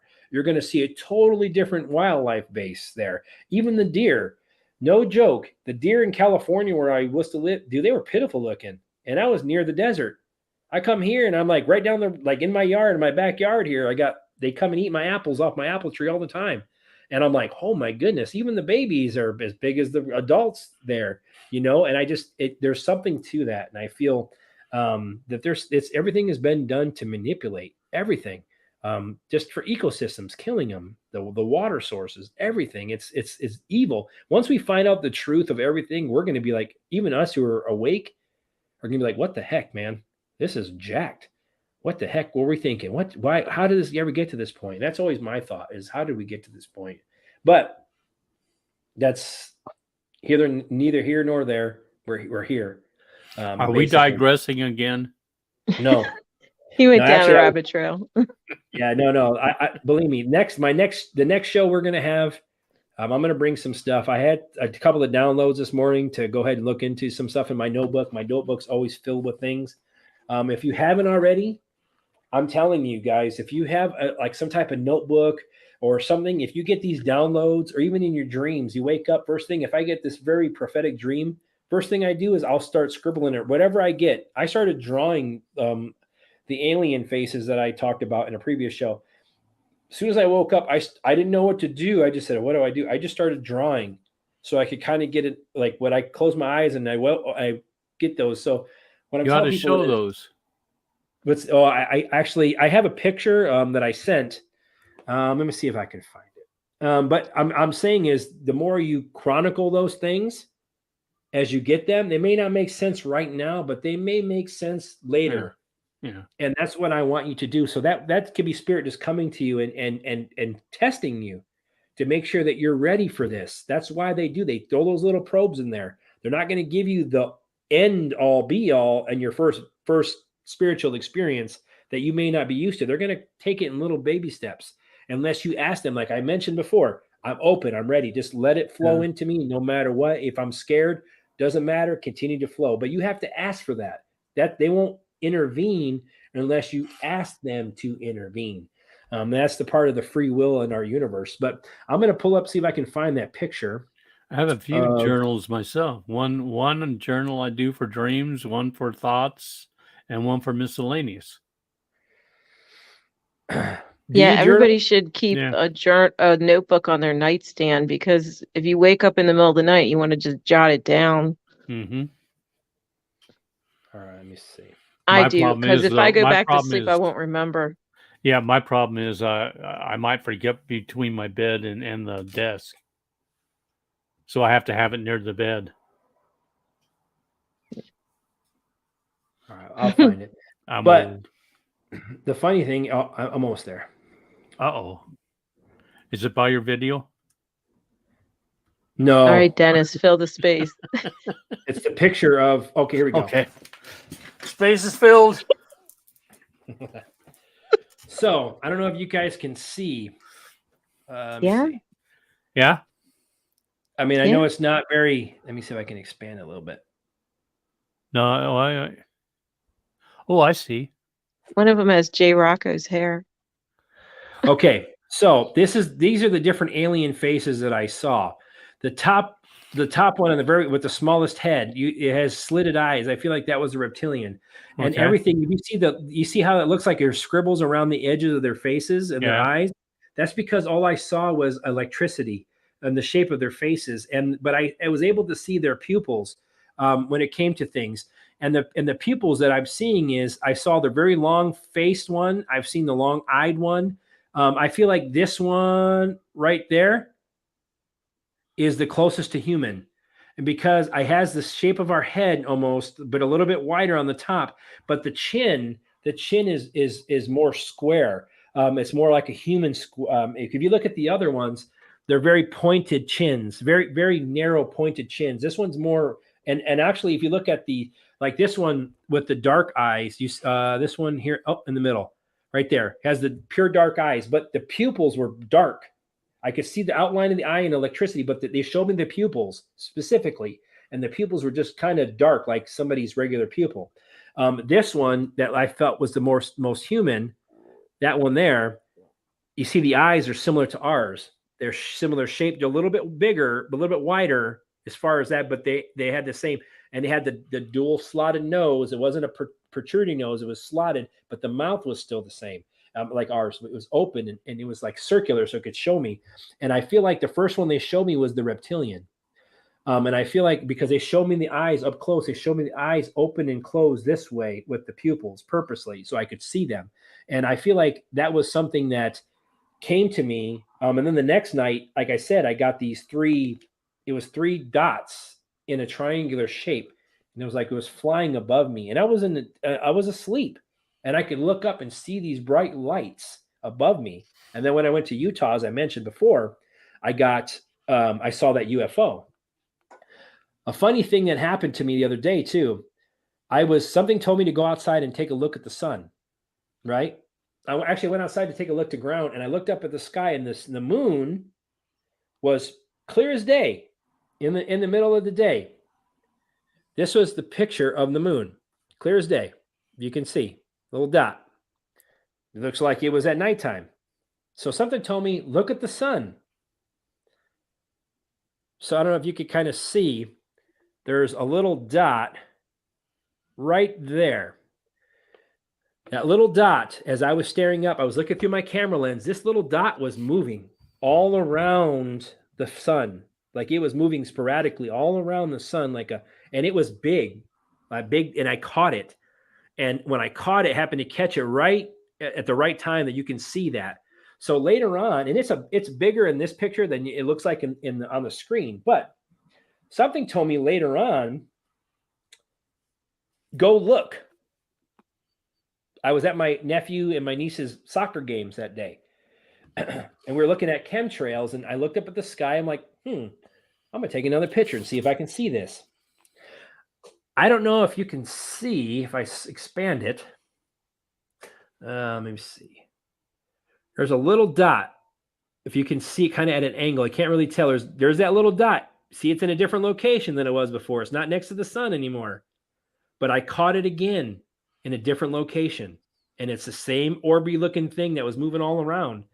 And this is honestly, I feel the reason why I feel that is I feel like I'm getting communicated with a lot of extraterrestrials now, and I don't know why. And I said I feel like it's there. It could be that the sun is a portal.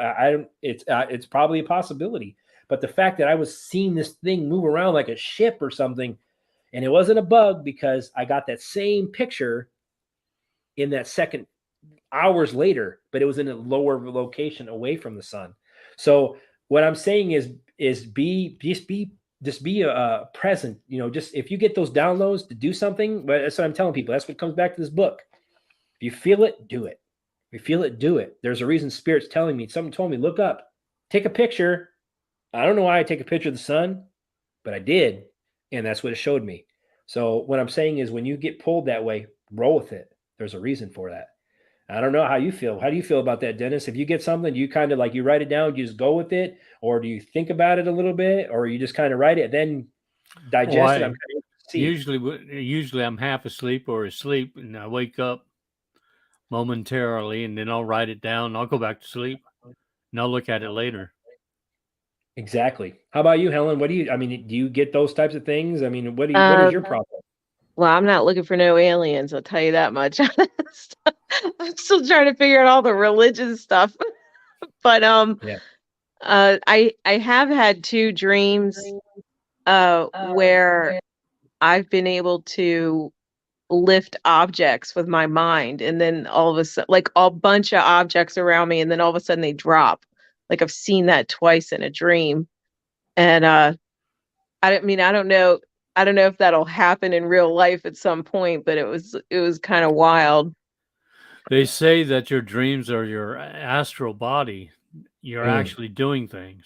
So when you're doing that, you're actually doing that in your astral body. So if you can do that in your astral body, then you can do that, manifest it in your normal life.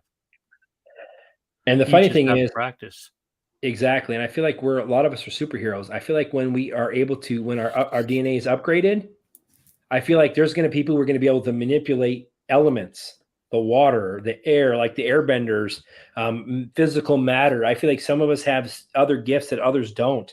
Some of us will be able to fly. Some of us will be able to heal like Jesus.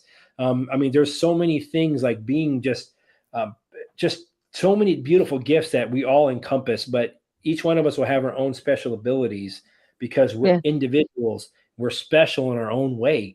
We're never 2 of our gifts, even though we may have similar things that we do, but they're not the same. I channel different. We each channel different, whatever it may be. How we pull this energy and how we give energy out is different. How we heal each other, how we do things. So it comes back to what we talked about earlier. You guys are all special. Every one of you. One of you guys, and we're going to become superheroes. I promise you that. We're going to be able to manipulate things. We're going to be able to, Dennis. I know. Yeah. I mean, we're going to be able to astral project right on spot. Like we're going to be able to go from here to another part of the country like that. I mean, there's so many beautiful things that we're going to be able to do. And I mean, we're going to have replicators. We're going to have all these things that we are moving towards. And we're not going to have a need for money and all that stuff in the future. Yeah. Wouldn't it be nice to have a med bed in every house? That's what's going to happen. I'm telling you, watch that movie, Elysium. Elysium is all about, or just flick your lights and then heal somebody.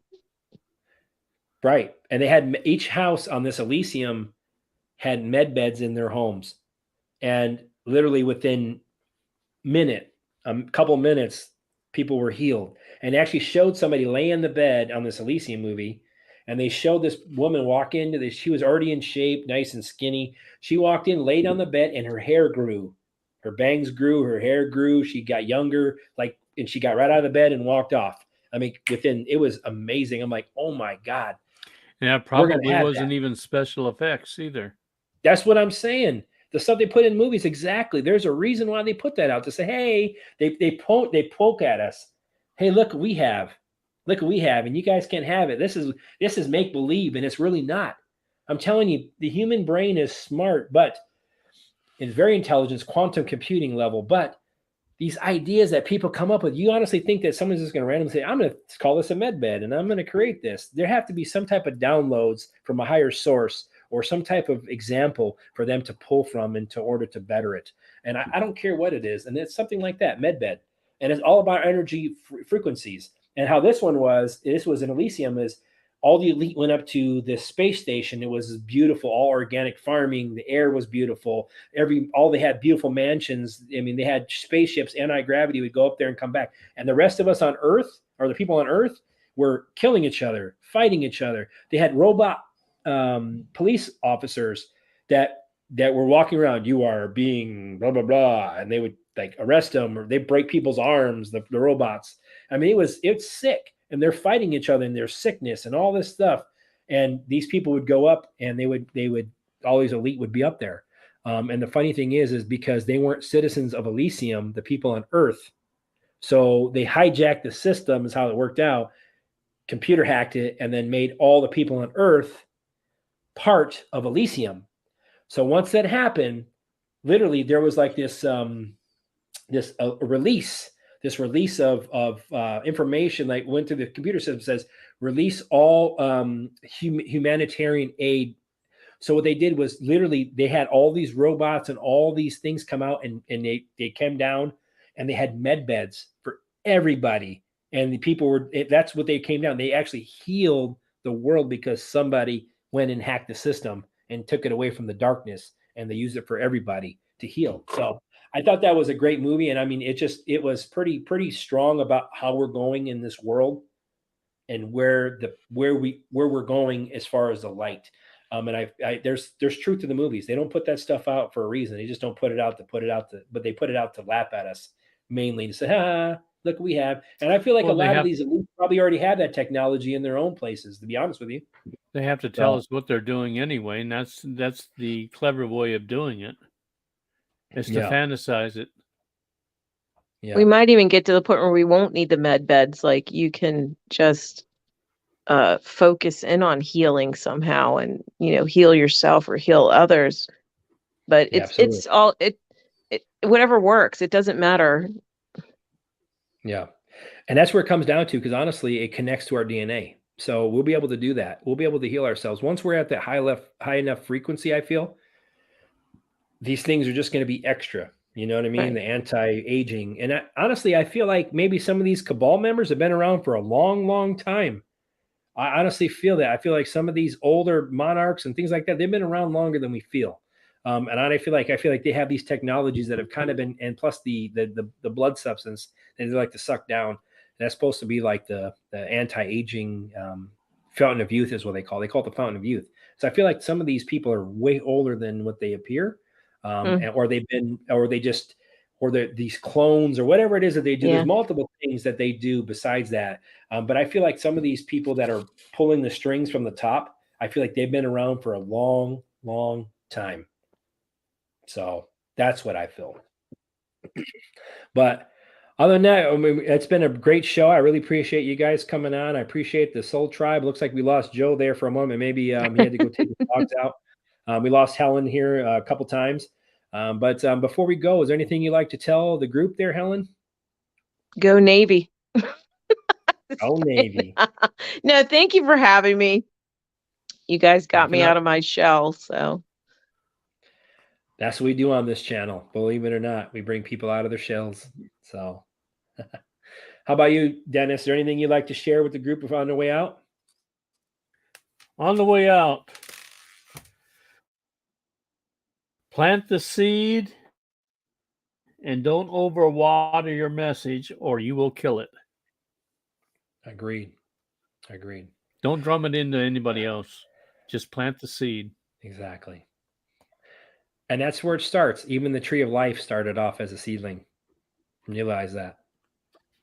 We are all seedlings. All of us. Even if we're old and gray seedlings, we're still babies.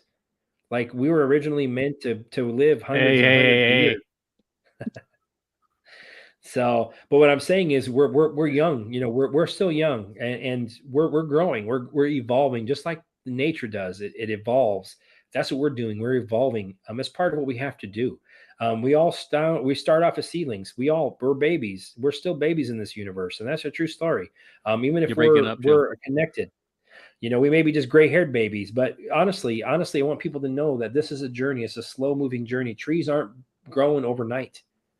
You're strong rooted. Have that strong root system is what they're developed. That's what it starts to do. When a plant grows, it grows the roots first. The roots into the earth. The roots give it support. The root give it strength in order to take on these different things that come up. The harsh weathers and all these things that it deals with and the animals that pick at it. That's what this is for. So that's what we're doing. We're in the process of rooting ourselves again into the earth as light workers. And I want people to know that this is a journey it's not going to be an overnight thing.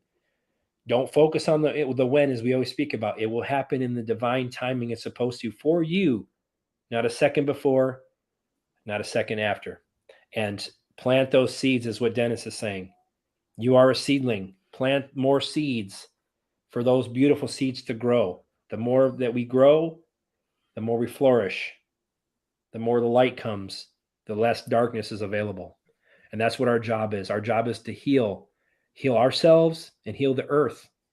We're here to heal the earth because Mother Earth is crying. She's been crying for a long time because we're destroying it. And I feel like we're all here for that reason.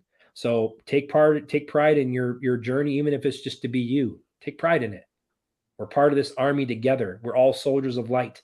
That's just not a saying. That's a true story. Be a soldier of light, even when things are difficult and we want to get down on ourselves and get upset and get mad and get angry. Address it, release it, put it behind you, close that door and move forward in the light. And things will get better for you. Things are going to get better for us, guys. Have the faith. The darkness is already lost. It lost the moment it even tried to defeat the light. It's not happening. And we are here. So I just want to let everybody know I'm sending you guys all beautiful love and light and dragon protection. And continue to stay high in those vibrations, guys. Bring your light to the world. Shine it. Shine it so bright where darkness cannot exist. That's our mission. And we'll be successful. All right, guys. Well, thank you for tuning in. I'm sending you guys once again light and love. Dragons. Soldier of light, out.